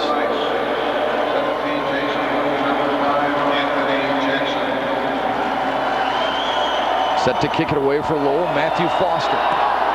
Delivers a line drive sidewinder that Jackson watches roll into the end zone. It'll be 1st and 10 from the Brother Rice 20. Well, we know most of these kids are good athletes. Not only good football players, but good athletes. How good is Birmingham Brother Rice's quarterback, Doug Pickens? Think about this. He wanted to play hockey, so he plays hockey. And the Manitoba Moose wanted his draft rights, wanted to play baseball, and all he did was hit .532 last year on his way to be named All-State as a catcher. Now, as a quarterback, he's been recently named to the All-City Dream Team of the Detroit News, and he's as versatile as an athlete as Brother Rice has been able to churn out in a while. They've had some great ones come through. 1st and 10. Option, Pickens keeps it. Bust free. One man to beat. It's Catlin, his quarterback counterpart, who pushes him out of bounds inside the 35. Well, the new look for Rice come out in the second half. They run an offset I formation, and they bring the wing in motion back against the grain. And after he fakes it, Matt, it's going to open it up to the strong side. A good wall right in there. Gets everything sealed. He gets into the lane. He being Doug Pickens and showing some outstanding speed getting down the field. Catlin just runs him out of bounds. But what a way to start for the Warriors in the second half. A pickup of 45. And give credit to that offensive line, the right side. Cody Nolan, Bob McMacken, Andy Burkhart, the center. They created a nice lane for Pickens to take advantage, and it's a 1st and 10. Just the 6th first down there for Brother Rice. Jackson stymied in the backfield, and he fumbled.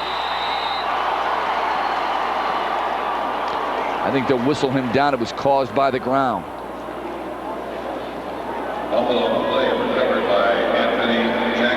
Jordan Moore creating that cough up.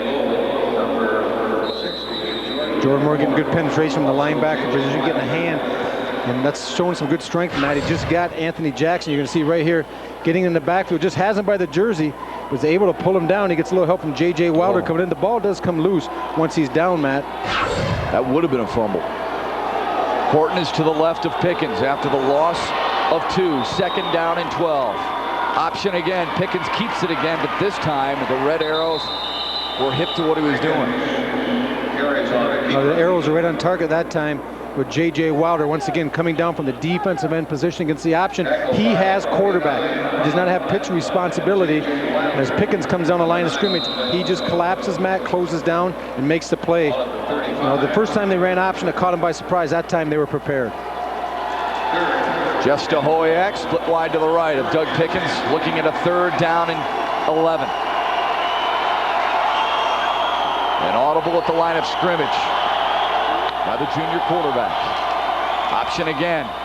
He'll pitch it to Jackson. Makes a nice move. Breaks outside and gets close to the 1st down yard marker. Might be a yard short. But you got to believe Fracassa will go for it here. Yeah, I'm a little bit surprised that time Doug Pickens, even though the play ended up being pretty successful, I thought he could have kept it. You're going to see him come down the line. Right here, there's no one really pressuring him, but yet he pitches it to the outside. It ends up working well for the Warriors. Pick up about 8 yards, setting a 4th down and 2. Especially with a short field. If you're going wide side of the field, you pitch it back, not a bad idea. You tuck it inside there usually. When a lane presents itself for a quarterback, you should take it. Well shy of his average is Jackson. But that one got him to a 4th down and 2 situation. A check off at the line of scrimmage. Jackson bounces to the right and he's stuffed. Jordan Moore came up and made a big hit, stymieing the 4th down and short opportunity for the Warriors. Turn it over. It'll be Red Arrows football. Jordan Moore, number 60, an outstanding series, coming up again from the linebacker position. He got Jackson earlier. He's going to get penetration into the backfield. And when you get a back like Jackson, he gets a little bit of help inside also. think that might have been Ben Barley who got a hand on him. But when you get that type of a back like Jackson, Matt, the best way to stop him is to get a hand on him before he can get ahead of steam going. And that time the pressure did create that possibility for the Red Arrows. Speaking of steam, Rob, Lowell, 41 offensive plays in the first half for 293 yards. 41 offensive plays, that's better than a 2-to-1 ratio against Brother Rice, who in the first half had only 19 offensive plays. Catlin already 2 touchdown runs, plenty of yardage through the air. Stepping up, shaking free, inside to the 35-yard line. Tripped up by Ryan Britton and Carl Eschbach. That, I think it was Ryan Britton. He had him dead to rights in the open field. 2 back set, a little bit.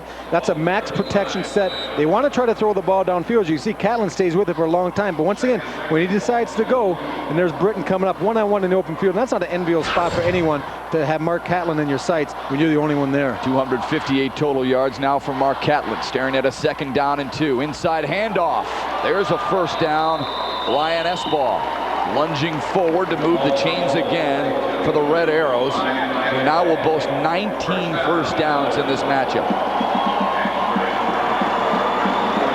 Eschbach getting a little bit of the grunt work inside. Yep. Give him a little sugar. Give that guy who's been blocking most time in pass protection and some of the leads on the quarterback keeps. Every now and then you give that guy the ball, and he does a pretty good job. He's not going 15-20 for you, but he's getting those 3-4 yards every time. 3 wide receivers set for the Red Arrows. Wilder to the wide side of the field. Dykhouse in motion. Inside fake. Catlin wants to throw. Steps in. Caught by Wilder into Brother Rice territory. Fabulous pitch and catch. And a first down. And he throws this through the eye of a needle. There are 3 Rice defenders in the area. Catlin, he wanted to throw the quick slant here. You're going to watch after the play fake. He wants to throw it, but there's nothing there in the first window. He steps back, and as Wilder clears the linebacker, he sticks it through the second window, Matt, and that's poise, and that's pass protection also. Not much room for error there. A plus 13 on the play for Lowell. 2nd straight first down. Trips to the left of Mark Catlin. Fakes the inside handoff. Slings it to the right, just out of the reach of Mike Koster. Now, obviously a special feeling here at the Pontiac Silverdome, especially if it's your first time here.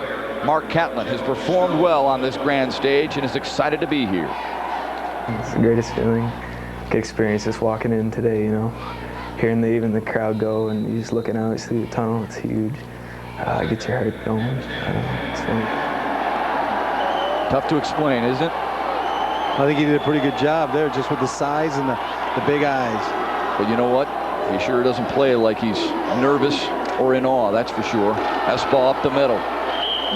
We continue to be in awe of the way Lowell can move this football against such a solid Brother Rice defense. Vaughn Tomlin in on the tackle.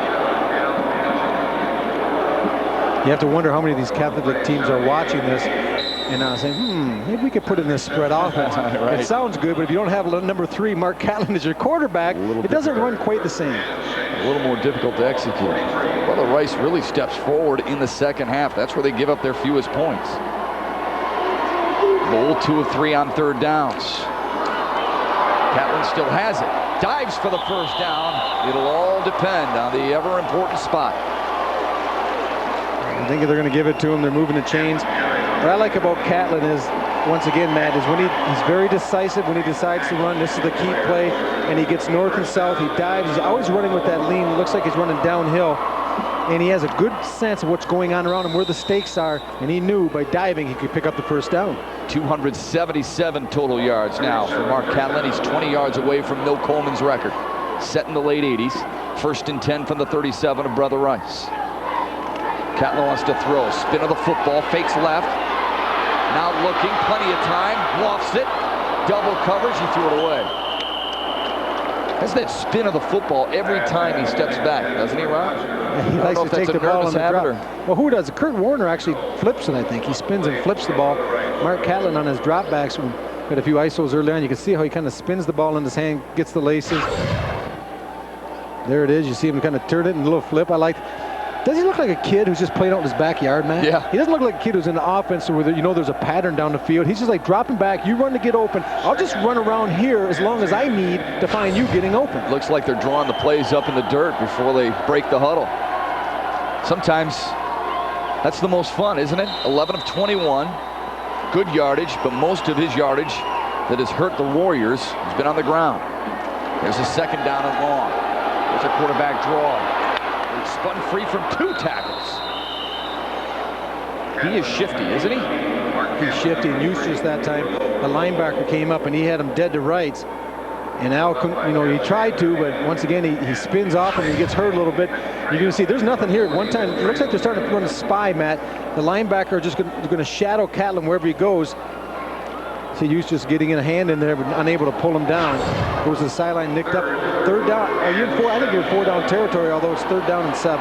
Jeff Sander in on the tackle there. 3rd and 7 from the 34 of Brother Rice. Lowell leading by a field goal. Catlin looking for more. Flush from the pocket. Spins the football again on the run. Now downfield for Dykhouse. Intercepted. Here comes Jackson. He's a tailback. He knows what to do with it. The sideline in front of his home team. High-stepping his way and knocked down at the 40-yard line.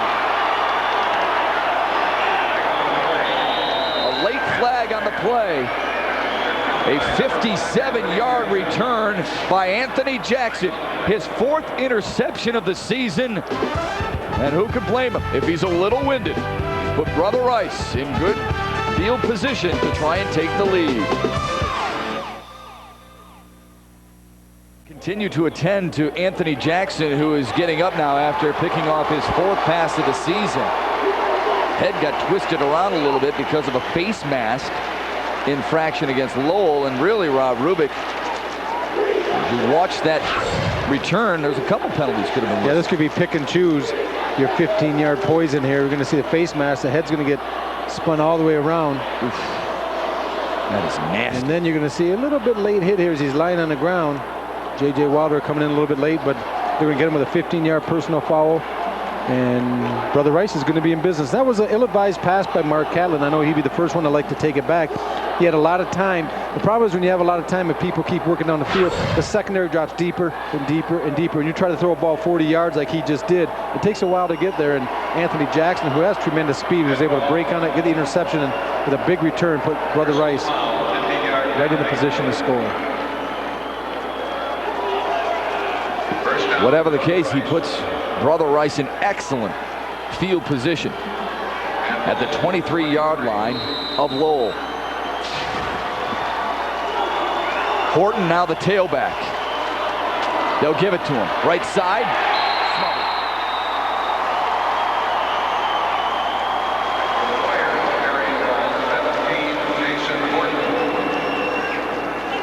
You're going to get a look at Jordan Moore coming from the linebacker position once again.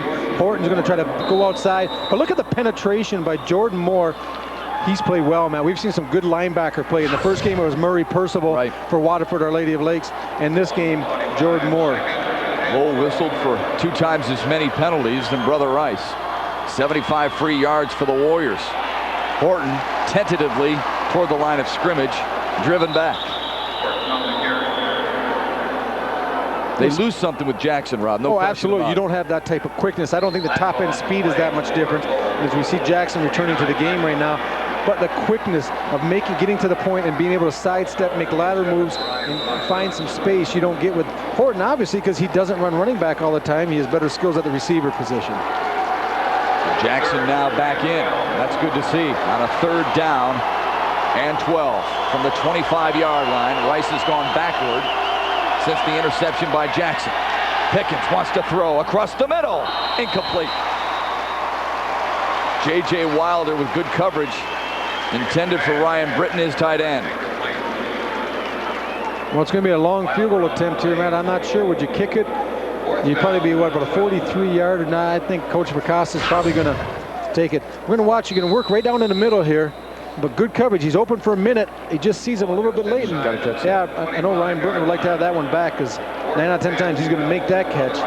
Big 4th down and 12, Matt. Especially the way Brother Rice runs drills. They teach you to catch it out front, not let it hit your shoulder pads. Brother Rice 0 for 1 on 4th down today. 4th and 12. Pickens setting up a screen. Jackson has it, looking for blockers. Doesn't get enough. That's a heck of a defensive Yeah, it stand. is. That's a well-coached football team. Those linebackers wouldn't be fooled with all the motion and action to the strong side. Doug Pickens is going to roll. He's going to look strong, and they're going to try to throw back screen to Anthony Jackson, the tailback, but they're not buying into it at all. Pickens doing a good job trying to set it. Takes a peek. He looks strong side. He comes back weak. Jordan Moore once again in his face. That's no surprise. But look at 3 red shirts led by big number 72, Chad Rao. With Johnny on the spot to make the stop. Andy McQueen and Neil DeVoyd also in on that tackle to stymie Brother Rice on 4th down. 1st and 10 from the 25 for the Red Arrows. Catlin looking left, firing, and incomplete. Good coverage by the Warriors. Hey, tonight it's a Stanley Cup Finals rematch as the Red Wings visit the Carolina Hurricanes. Folks, it's the only regular season meeting between these two teams this season. Coverage begins with John Keating's Red Wings pregame at 6:30 right here on Fox Sports Net. Then join Ken Daniels for all blow-by-blow. Isn't John Keating, is he a Grand Valley Laker also? I think John Keating, that's right. He's a little alumni. We got the Wings, we got football and hockey covered today. 2nd down and 10. I don't know if he's in that Laker Hall of Fame yet or not. Eshball up the middle, and he is hog-tied by some big fellas up front. Adam Burwinkle, the first one to grab hold of him and bring him back down to earth. Looks like Lowell has slowed down a little bit offensively. The last series they weren't quite as efficient, and sometimes you got to give credit to the defense. We know Alpha Costa's been around a long time as quality staff. They make some adjustments at halftime. Catlin, after that last interception, maybe looks a little more tentative here too. He needs a big play, I think, to get his engine revving again. 3rd down and 6 from the 29 for Lowell. Mark Catlin spins the football, slings it, picked up, intercepted by number 22, Charlie Ryan. And the Warriors, on back-to-back Lowell possessions, turn away Mark Catlin with an interception. I think Brother Rice went into halftime and opened up the kryptonite. Because right now, Superman in first half, he's looking a little bit more human here. A couple interceptions the last 2 series. He's looking right. And that was just an ill-advised pass. And there's 3 white jerseys. You're going to see right here. They're just playing zone, sitting down in the area. A nice break on the ball. And that's a good job by Brother Rice. With Charlie Ryan, he's just sitting there, Matt, and he sees the ball coming. He steps in front. That's just zone coverage. You have no business throwing to a zone area like this. His brother Ross was a captain last year. His father started, Brother Rice as well. Now, there's a duck that deserves 2 barrels, and it's picked off. Here comes Sean Myers. And he's down at about the 34-yard line. Not much of a change in field position, just a change in possession. Duck that deserves 2 barrels, and what's good for the goose is good for the gander, I guess you could say. Lowell throws the interception by Catlin. Good pressure up the middle of the field. And this is not Doug Pickens' fault. You're going to see pressure come from the middle of the screen, and he's going to get hit. And I think it's probably Jordan Moore. If I was a betting man, I'm going to say number 60 got a hand on it. Falls right into the hands of Myers. We're going to look right here. Let's keep an eye, see if Jordan Moore, yes, absolutely, gets a hand on, tips the ball, deflects it. Quick turnaround. And see, in high school, that's where playing wide receiver pays off too. Used to catching the football that way. S-ball up the middle for a +6. Ryan Britton in on the tackle, but a big reason why Sean Myers is able to make a play like that is because he has a wide receiver mindset as well by playing on offense. And he's also into the game. He's sitting down there playing cover 2 zone. He just has the short flat. He's just kind of hanging out. There's no one threatening his area. When he saw the ball tip, he turned back and was able to make the interception. He splits wide to the left side of the field, the open end, the largest field to cover on a 2nd down and 3. Catlin to S-ball again, lowers the head and picks up 2 of the necessary 3, I believe, depending on where they spot the football. Needed to get to the 45-yard line. They will give him that 45-yard line spot and move the chains again. You almost feel like Noel Dean, the head coach of Lowell, ran those 2 plays just to give Mark Catlin kind of a respite. Let him kind of collect his thoughts. The last few offensive plays were interceptions for him. That time, let's use S-ball. You don't have to run the ball, Mark. You don't have to throw the ball. We'll just hand it off, let our offensive line do some work. Now, let's look for number 3 to get more involved in the offense once again. Dykehouse and Wilder split wide to the left. Coster and Diagostino, same to the right. Catlin doesn't need him. He's going to run, and he's tripped up at midfield. by Charlie and Ryan, who made that big play. You know, Charlie's dad, KC, was a captain on the Warriors team in '73. Was a big-time player. Went to Notre Dame on a scholarship before injuring his knee. Very proud that his son is at this level and in this game. Catlin now with 286 total yards, just 9 yards away from the most in state championship game history. 2nd down and 5 from the gun. Esbaugh, no, it's Catlin who kept it, and he's dragged down. Maybe should have given it off that time. Claimed by Jeff Sander. Well, Brother Rice has been living and dying with the big play today. There's no question about it. 2 huge pass plays for touchdowns and interceptions on defense have really kept them in this game. They haven't had a sustained drive offensively, but it just shows you time of possession, which Lowell has totally dominated. Isn't always the most telling stat. We saw that a few times covering Eastern Michigan football, Matt, where we had the ball 40 minutes one game, the opponent 20, yet you're down by 40 points. So it's what you do when you have the ball. 3rd and 2 from the Brother Rice 47.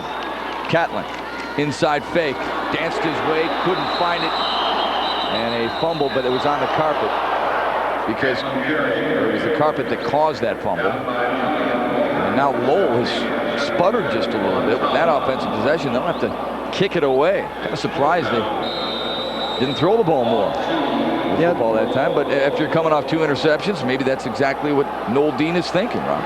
And if we get a chance, maybe in the next series we can draw what Brother Rice is doing in the secondary. They're playing a lot of man underneath with safeties playing halves. So they've taken a lot of the passing routes that Lowell likes out of the game. Mike Coster, a fake punt rather. And up the middle they go, and I believe he got the first down. Boy, great fake by Coster, who pretended like the snap went over his head. Instead, it was carried out, I believe, by Ryan Dykehouse for a first down. You know, talking to Coach Noel Dean, you're going to look right here. That's a great line surge up the middle of the field. But Noel Dean, we talked on the phone this week, one of his keys to winning was try and steal a possession. Well, you know what? The police are coming, Noel, because you just stole one. Fake punt right up the middle, great surge. And Brother Rice actually did a pretty good job defending it, man. Yeah, they did. They were ready, but just well executed. Got enough of the 2 yards necessary. Esbaugh trying to bounce off. Lunges for maybe a +1 after stopped by Vaughn Tomlin and Ryan Britton originally. Britton, who wears number 44 in white, an all-Catholic League selection for 2 straight years. Esbaugh, a workhorse in this ballgame. Not really used to that. Only 45 carries in. Yet today, Esbaugh has double digits in this matchup. 2nd down and 10. 30 seconds to go in the 3rd quarter. Catlin and the Red Arrows leading. Caught! Well, he throws that ball so well on a slant to Mike Coster. A first down and the record. Mark Catlin, now the all-time leader in total yards in a state championship game. He has 305, beating the previous record set by Milda Thrill Coleman, Farmington Hills Harrison, at 297. And that's going to wind us down to the end of the 3rd quarter, Matt. But I was just, talking to my brother next to me, saying they have to start throwing the ball, because Rice, by taking the passing game away, their defensive linemen stopped rushing up the field, and they were starting to contain Esbaugh and Catlin in the running game, and they were looking for something. Hopefully for Lowell, that pass play right there will soften things up and kind of kickstart the offense. Well, it helps to have balance. And Noel Dean, when he has number 3 triggering your offense, provides the necessary balance. The necessary 4th quarter comes your way when we come back with Lowell holding on to a 3-point edge.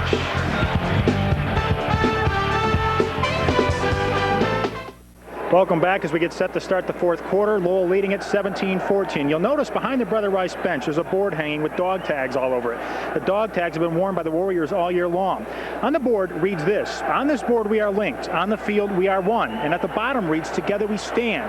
One hook, however, is empty. That signifies all the players that have come before them and helped build the Brother Rice tradition. Former Rice player Jerome Molcheski, also a former military man, brought the idea to the team. They have lived it all year long, and they will now rely on it heavily for a little less than 12 minutes remaining in this football game. Matt? Mickey, thanks. Great story. Yeah, Molcheski got that idea from West Point. They also, when they dine together, leave a plate empty, similar to what the military did. One empty seat, a plate for a fallen soldier. Rice does it for all the great players who have played in black and orange previous to them. Malcheski, by the way, writing a book about Al Fracassa. Travels from Cincinnati, Ohio every Thursday to help out. Stays over the weekend and is writing a book about Al Fracassa, telling the many stories that he's been able to accumulate and getting to know these players. Warning on Rice. Sideline infraction for the Rice. They call it a delay of game, or a warning, I should say. So now 2nd down and 10 after the incomplete pass from Catlin, intended for Mike Kosker. Trips to the left of Catlin. Threatening for more, leading by a field goal. Fake handoff inside, Catlin keeps it. And a surge forward before being dropped by Nick Vetrano. Mark Catlin on the carry. Nick Vetrano, number 40, on the stop. Nick did a good job from the defensive end position of not rushing up the field.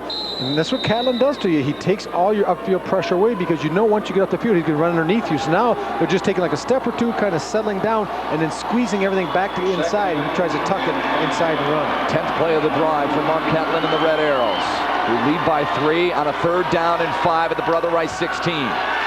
Catlin firing and getting the 1st down. J.J. Wilder, maybe his favorite target in this state championship matchup, with another big play. Kind of pushed his cornerback off and came back to it nicely. I think you're going to see the smash route. The inside guy's going to run a corner right here. He's going to go to the corner. He's just going to come down and settle in the hook area. And this is called the smash route. The inside guy's going to clear it out. Comes tucked back underneath, and there's J.J. Wilder running the curl underneath, clear out the safety, and curl under. Was that a first perfect play on 3rd down and mid-range needed? Trips to the short side for Catlin on a 1st and 10 from the 12. Dykhouse in motion for Lowell. Catlin keeps it up the middle to the 5.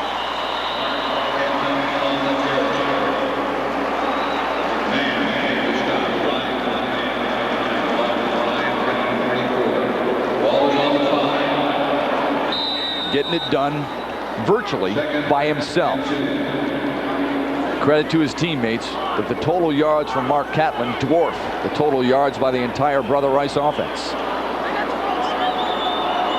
10:20 to go in the 4th quarter. A jumbo package for Lowell and a flag on the play.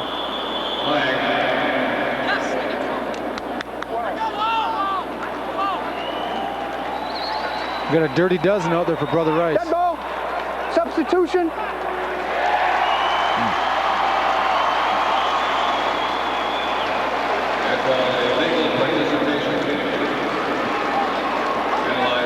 Al Fracassa has to be concerned right now, Rob, because defense unable to stop Mark Catlin and the Red Arrows. Catlin has hurt himself a couple of times, but overall, the defense for Brother Rice hasn't been able to find a solution. The handoff, and close to a touchdown there was Sean Myers. Vaughn Tomlin in on that tackle, knocking him down at the goal line. They came out in the straight T set with 3 backs in the backfield. Catlin just gave it heading to the left and the power to Myers. The other 2 backs just lead through the way, but a good job of Rice bottling it up, and you can see the same formation again. Curtis, Esbaugh, and Myers behind Catlin. Catlin will keep it. Does he have his 3rd touchdown of the game? Yes.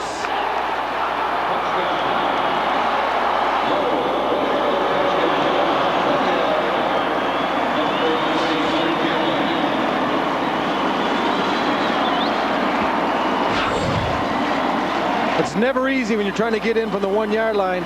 Mark Catlin driving hard, spinning, and the side judge had a good view of it. He gave him the touchdown. From over the top, you're going to see it looks like Rice has it bottled up pretty good. But a touchdown nonetheless. Wow. For the Red Arrows. I thought they stopped him, but 6 points on the board. 23-14, Lowell leads it. Mark Catlin with 3 touchdown runs. And Matthew Foster with a field goal.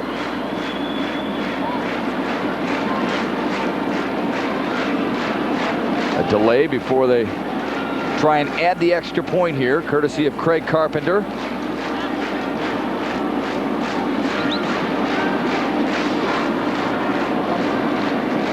Side judges talking things over. Don't know why they would be delaying this long for an extra point unless there was a penalty on the play that might be assessed on the kickoff. Dead ball. Unsportsmanlike is declined. Dead ball, unsportsmanlike conduct. Brother Rice. So Brother Rice with an unsportsmanlike conduct penalty declined by Lowell. And now the extra point coming following a 12-play, 65-yard drive. Kick is up and good. Maybe more importantly for the Red Arrows, they chewed up 6 minutes and 38 seconds of the Silverdome clock. Noel Dean and the Red Arrows now lead Brother Rice by 10. Mark Catlin has been the catalyst, the focus, and the hero. 3 touchdowns. Get the Red Arrows a comfy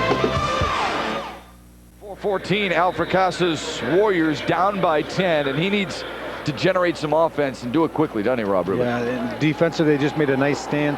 Lowell's able to move the ball a little bit down the field, but now they have 83 yards to go for a touchdown, trailing by 10 points with 6:42. With the exception of possibly a draw slipped into here, Matt. They've got to put the ball in the air. They got to take advantage of the passing game. They got to try to get Stahoviak the ball, or at least Jason Horton the ball outside, and have them make something big happen with it. Doug Pickens with an option to Jackson. Stumbles forward for maybe a pickup of 3. Alfred Casa, we mentioned before, 34 years in this business at Rice, 43 years overall. Still looks young and acts young at heart, but you can't help but wonder, is he nearing the end of his career? I'm getting up there, and Joe Paterno and Bobby Bowden, those are my idols, and they keep me going, really. As long as I'm healthy, I like to stay in it as much as I can. I take it 1 year at a time. The game is special, you know, regardless of how old I am and how long I've been coaching. It's still a very special game. Rob, wouldn't mind having any of my 3 sons play football for that man right there. Yeah, that not only a great coach, what a role model for young men. Carries himself with class. He runs a first-class program. And Lowell right now struggling to pick up another 15-yard penalty for unsportsmanlike conduct. Pickens wants to throw. Deep drop and deep throw down the field. And too far. Intended for Stahoviak, but just let him a little bit too much. But you got to wonder, if you're Lowell, how you can let someone get behind you. Right. You know they have to go downtown, yet Stahoviak still was able to get past Curtis down the field. You got to keep in front of you with 6:22. You know, 10-yard gains, 5-yard gains are not going to beat you right now. But you allow them to hit you with a 63-yard touchdown pass, they're right back in it. Hey, we get back to Alfred Casa. We talked about earlier Jerome Melcheski, who's writing the book about him.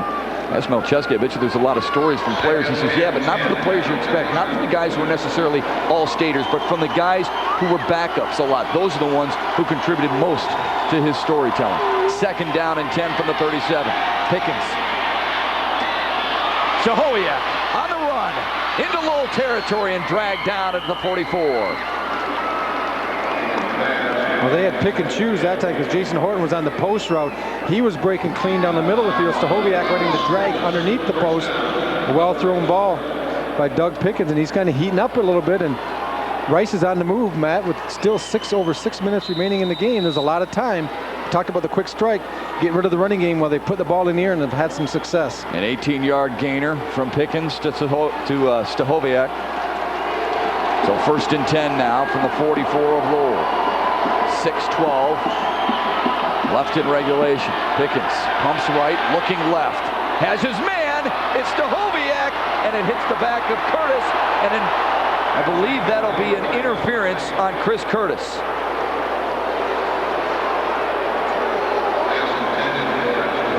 Well, Chad Curtis is going to get caught here on the pass interference call. He turns back to make a play on the ball. The Lowell fans not too happy with the call, and we're going to get a look here. Now, Rob, if Chris Curtis turns his head, is it different? Well, he does, I guess. He's trying to play the ball, trying to make a catch on the ball, and that's the official was there to, you know, you can make a play on the ball, but you still can't impede the receiver. And that time, even though he did turn back and was playing the ball, Matt, he did get in the way. On the defense. First down.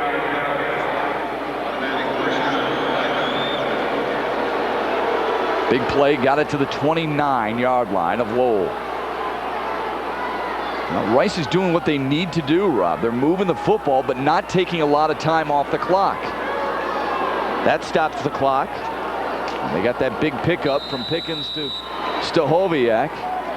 He was pushed out of bounds to again stop the clock. So Brother Rice is doing exactly what they needed to do. Took a long time for them to make the play call in the huddle. They must hurry. Pickens under center. 2 wide receivers to his left. He will throw on a 5-step drop, making a 7-1 now. Lofting, looking for Horton. Already 2 touchdowns, but this one sails over his head. He stopped.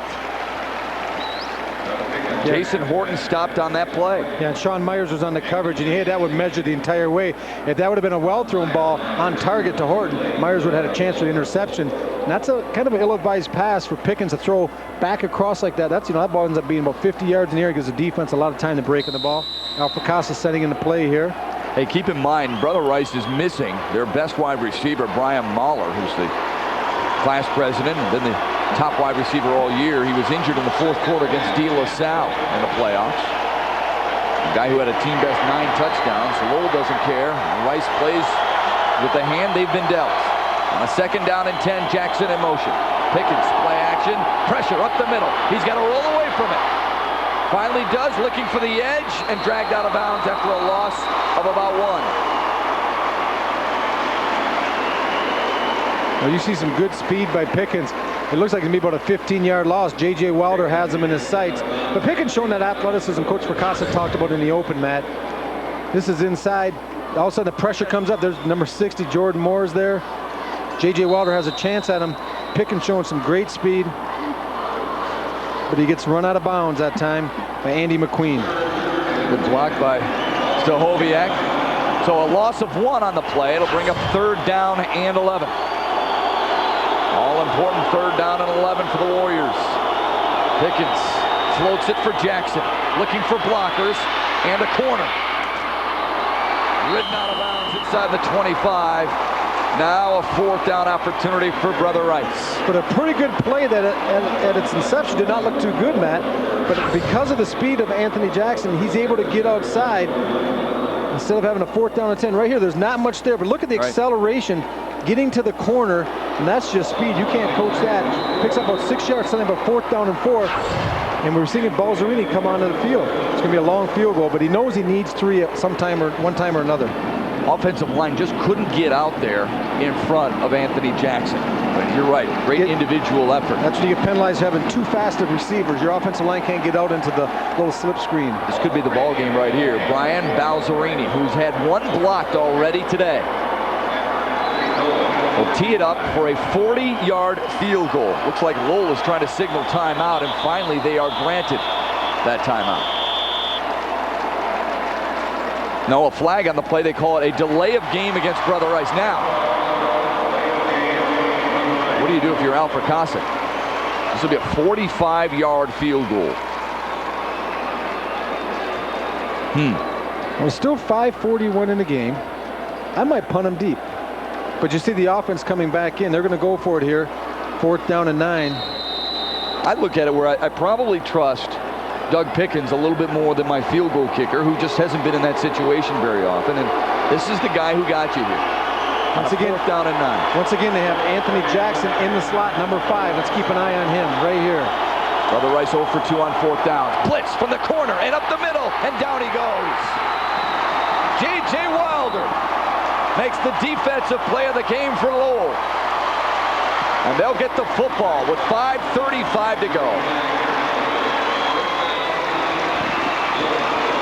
Well, they come out, Matt, and they bring Anthony Jackson, the tailback, and they put him in the slot, and they're going to run him to the corner here. But with the pressure coming, Pickens never gets a look, and he does come open late. Catlin, the safety, had him, but with that type of speed, Anthony Jackson might have had a play for great pressure, rolling the dice a little bit, bringing the backer, Jordan. They get the sack. It's going to be tough now for Rice to try to come back from this. Someone needs to try to strip the ball. Red arrows right on target. Catlin has been their guy up the middle for 2. Britton in on the tackle again. Brother Rice has all 3 of their timeouts. Lowell the same. Now Brother Rice uses one of those timeouts to stop the clock with 5:21 to go. Mark Catlin putting his talents on display on the game's largest stage, has more than one fan in Lowell. His 3 touchdowns have propelled the Red Arrows to a 10-point lead. They have the ball. We come back. The Brother Rice side silenced to some extent because their team trails by 10. No doubt shocked at what Lowell has been able to do against that Warriors defense. The Red Arrow side standing in unison, decked out in red and white. Flag on the play as Espoir took it up the middle. We'll bring that back. It'll go against Lowell. Yeah, the interior part of the offensive line took off a little bit early. 2nd down and 7. You don't need that.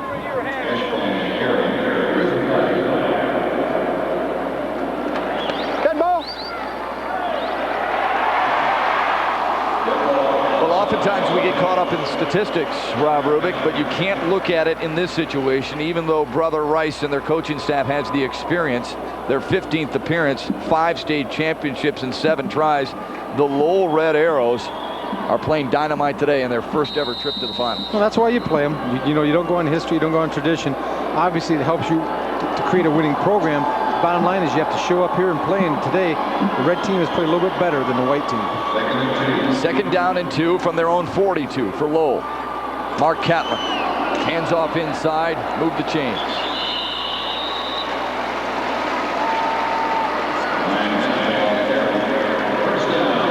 I know nothing is easy, especially when you get to this level, but when Lowell has needed to make a play, they seem to do it with ease. And that happens a lot of reasons, but number 1 reason is number 3 draws so much attention. Yep. They get those 2nd and 3rd down and short situations. You can slip Espoir underneath. 17 rushes, 67 yards, and that's just the kind of player Ryan Espoir is. You know, Matt, he's a churner, he's a chugger inside. He's not going to pop the big one, but you need something like that to complement Catlin. Under the 5-minute mark now. Catlin looked like it was a broken play. He makes something out of it anyway. Stays in bounds, took a hit, but got the first down. Sometimes you wonder how plays are created. Sometimes they're created by broken plays. Noel Dean's going to see this film and say, you know what, we're going to have that cross action where everyone runs into each other, and then the quarterback just takes it and runs outside.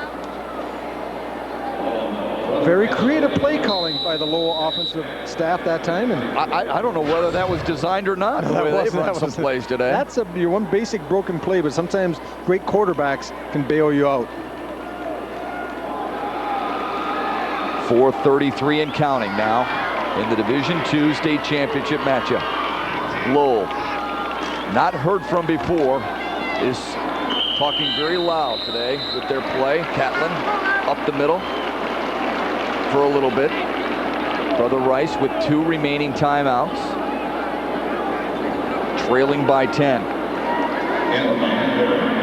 Right now the Red Arrows in no hurry to get off the pile, get up slowly.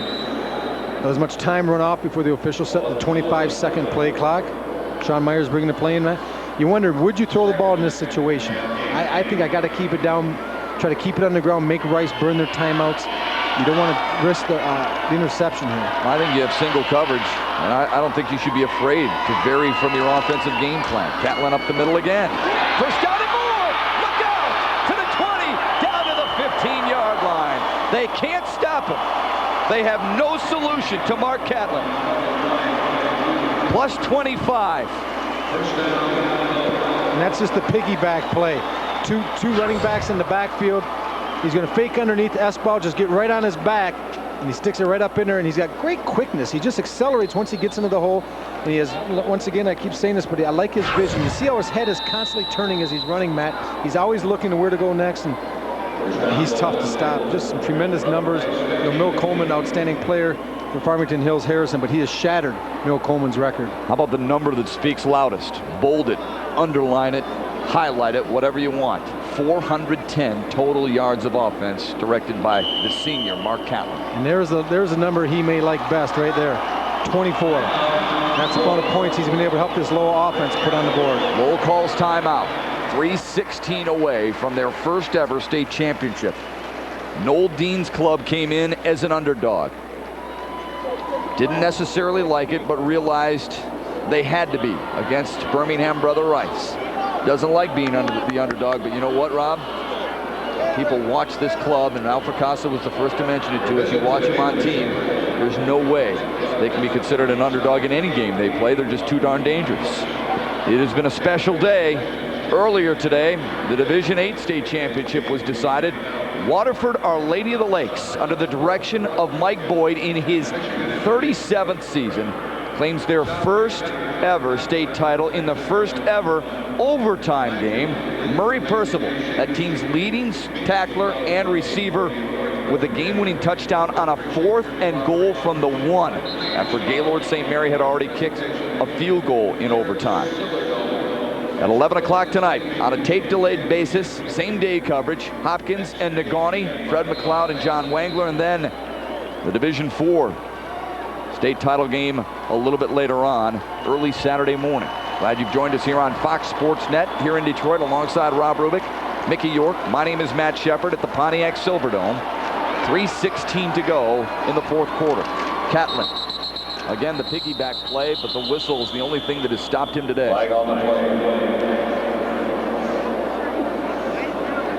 Game got a little bit sloppier in the last couple drives. You get a false start call on the red arrows that time, but send it back to a 1st and 15 situation.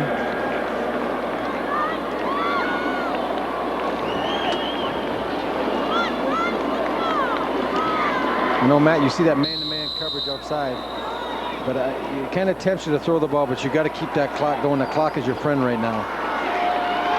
1st and 15. Catlin again, up the middle. Stahoviak and Britton in on the tackle, knocking him down at about the 18-yard line. Catlin on the carry. Stahoviak on the Sometimes you just tip your hand and your hat, Rob, to just the better team. Alpha Casa is not afraid to do that. That's what made him so successful with his football players, and really with anyone who has gotten the chance to know him a little bit. And he knew he was up against it today coming, but let's just look at some of the yards that Mark Catlin has put up. 154, 261 yards. Those are big-time numbers, over 400 yards, a new state record. And they just keep on chugging away. The clock keeps on ticking. Matt, under 2.5 minutes, Rice is going to use their 2nd of 3 timeouts. And now, you wonder what Lowell will do. Will they go for it on 4th down? Will they try a field goal with a lead by 10? I'm not sure what they're going to do in this situation. It's going to be 3rd and about a dozen, Matt, if they come up short. If they do convert a field goal, that makes it a 2-touchdown game. So if they probably gain about 4 or 5 yards here, yeah, I have to believe you're going to see Matthew Foster. Yeah, either way, it's going to take 2 possessions from Brother Rice to get it done. Waterford, Our Lady of the Lakes, got it done earlier today. Robert and I brought it for you early on. Anthony Anzuris with a touchdown to give them a 7-0 lead. The Snowbirds responded with a touchdown of their own from a yard out, and then in overtime, the Snowbirds drew first blood after taking the football, despite losing the coin toss. And then there's the game-winning touchdown, Murray Percival. And Mike Boyd and the Lakers celebrate their first ever state championship in the history of their high school. A high school that is only about 217 strong. Well, we're about 2.5 minutes away from 2 schools today getting their first state championships in the history of their schools. Lowell with a 10-point lead here, Matt. Let's see, 3rd down 12. I still don't put it in the air. I keep it on the ground. They do just that. A short pickup. So 4th and 10. And this is what I was alluding to before we saw a recap of Division 8's state championship. What do you do here? Do you I think you kick it. Yeah, I think they're going to let the clock run down. I would kick the field goal. You kind of ran it towards the middle of the field to get a better angle, but I don't see anyone coming on unless they're going to let the play clock run down and take a timeout. But there's no indication of Noel Dean sending in the kicking unit, so 4th and 10, he's going to go for it. So Catlin will operate out of the shotgun. Espa to his right. Myers to his left. Wants to throw, looking left, firing, and just off the fingertips of Wilder. Brother Rice will take over. Now, Brother Rice has scored their 2 touchdowns on long plays, both to Jason Horton. A 79-yarder from Pickens and an 80-yarder from running back Al Ugis. They're going to have to better that right now. They're 85 yards away. And I have to believe that Catlin, the safety, also the quarterback, he's going to have a pretty decent drop on the initial snap of the ball. I'm looking for him to be about 20 yards minimum and not let anyone get behind him. You're going to see probably 3 deep zone. Sean Myers, also number 2, is going to be getting quite deep and keep it in front of you. They're not going to beat you on 10, 15-yard passes. The game will end before they're successful. Doug Pickens will watch 3 to his right and Jackson to his left. Head out into the pattern.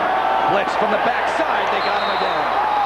J.J. Wilder, who made a big sack on a 4th and long, does it again, coming from his left cornerback position. And if the right hand doesn't get you, the left hand will. J.J. Wilder coming from the right side with great pressure. Jordan Moore's coming from the left side. They're going to have a little Pickens sandwich here. Number 60 just blows up the fullback, and they meet at Pickens. And it's been a tough day, especially a tough second half for Doug Pickens. Clock continues to wind down, and you can sense Lowell's anticipation. The whole near side of the Pontiac Silverdome standing, clapping, displaying their signs. Pickens wings it out, looking for Jackson, picked off by Catlin. Can he find the end zone again? Yes, he can!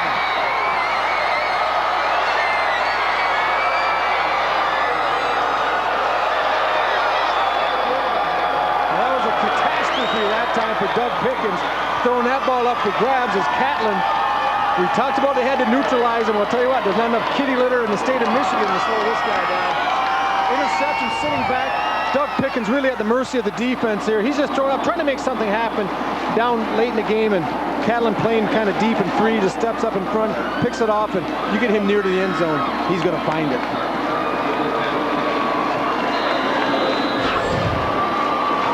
Three rushing touchdowns for Mark Catlin, and 1 on an interception return. The extra point is good. How good is number 3 in red? He leads this team now with 7 interceptions in his senior season. This is his first taken back to Pater. Well, he can throw it, he can run it, and you know what? He can catch it too, Matt. He showed that he can do all 3 things you need to do to be a good offensive football player. This is why there's some Mid-American Conference schools looking at him in the secondary. Not necessarily as a quarterback, which amazes me, but as a secondary, talking to Noel Dean, they think they like him as a defensive back. I know Grand Valley's been pursuing him pretty hard, possibly be a quarterback, and he fits in that spread style of offense that we were talking about. All I know is he's a football player. I agree with you. We have seen the Mid-American Conference, you and I, all season long, and this kid can play at that level. I don't think there's any question about it. So with 1:01 to go, Lowell has sealed their championship for the first time in the history of the school. You know, Noah, he's got to relax right now. We need one of these. Yes, he does. Because he's going to get a championship, put a smile on that face. That's a guy that's been working so hard and so happy to be here. And he played the underdog role pretty well. Yes, coming he and did. talking, He did. talking his team down a little bit and pumping up Brother Rice, which is not hard to do. But you know what? If you listen between the lines, when you talk to Coach Al Fracassa, he was saying, you know what? Number 3's a player. He goes, I've been coaching a while, but he said, number 3 can play, and we're going to have a heck of a time stopping him, and that's proven to be true here this afternoon. Brother Rice faces a lot of good quarterbacks in the Detroit Catholic League. He said number 3 is as good as he has seen all season long. Noel Dean's motto this year is work ethic and attitude, because it's the only thing we control. They've controlled this game pretty much from the start.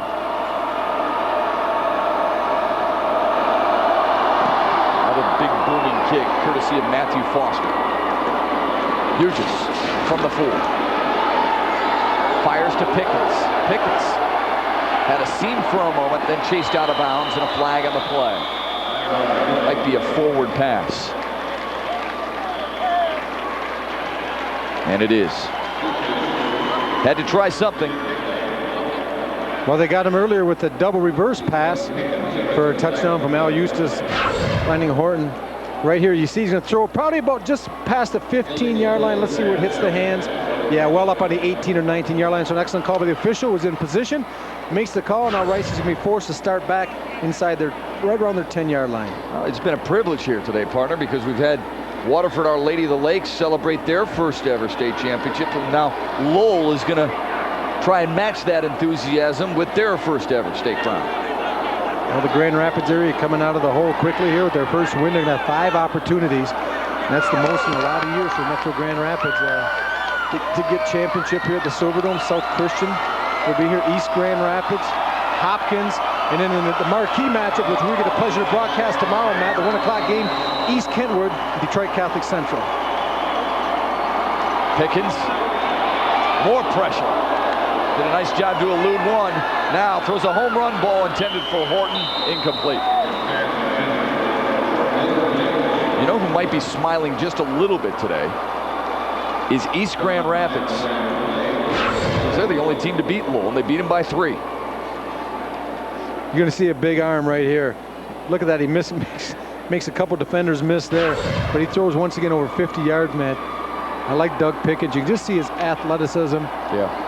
The problem was it seems like there's been about 13 red jerseys on defense the entire afternoon. Pickens has been a leader all season long. Earlier this year when they lost to Catholic Central, Charlie Ryan felt so bad.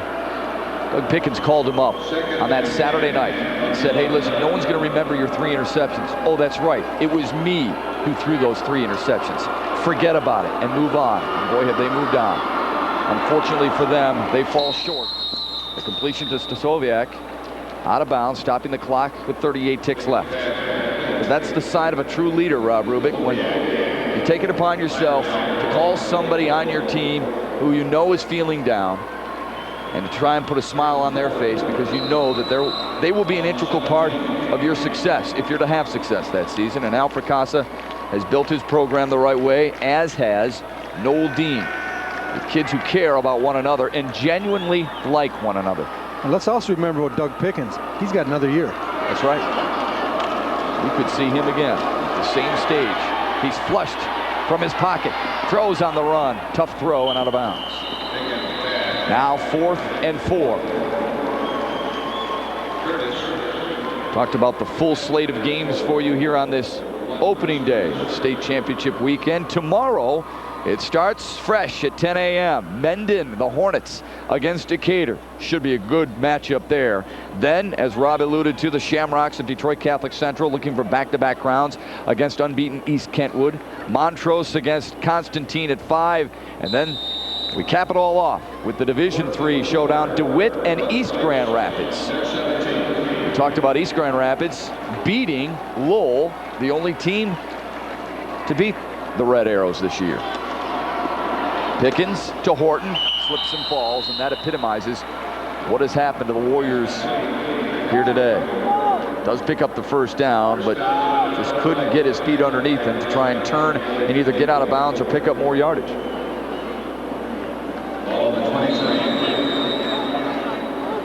24 seconds to go. 31-14, Lowell on top.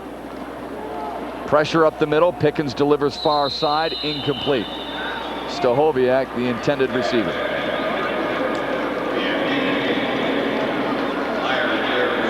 Well, they're going to start celebrating back in Lowell, just on the east side of Grand Rapids. The Red Arrows have come in here and done themselves proud, Matt. A great performance on both sides of the football. We knew they had a good offense coming in. We heard about Mark Catlin, all the things that he could do. But I've been impressed with his defense, and especially number 60, Jordan Moore. I agree. I've been impressed by the Lowell wide receivers. You talked about how well they run routes and how sure-handed they are, and they have done just that. Stahoviak with the catch at the 30, trying to spin away, but couldn't. And the clock will wind down.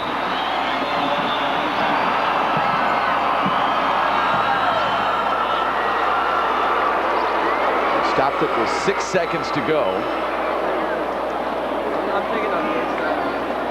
They had 10 to go, and Brother Rice called timeout.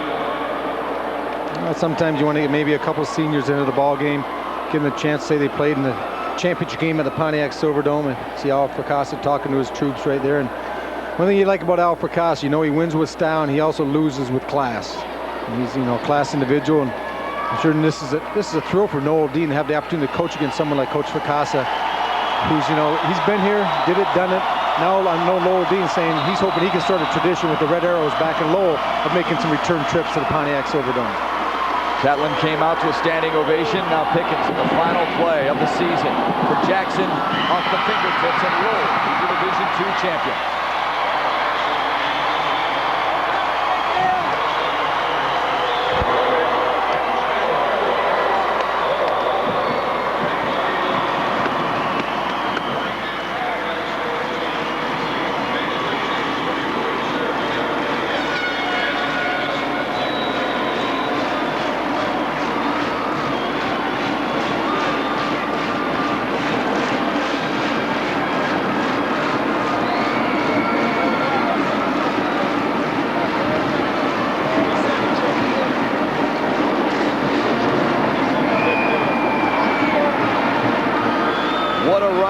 been for Lowell. It started 14 weeks ago, and now the Red Arrows are state champions in Division II for the first time. Al Fracassa had to shake the hand of Mark Catlin.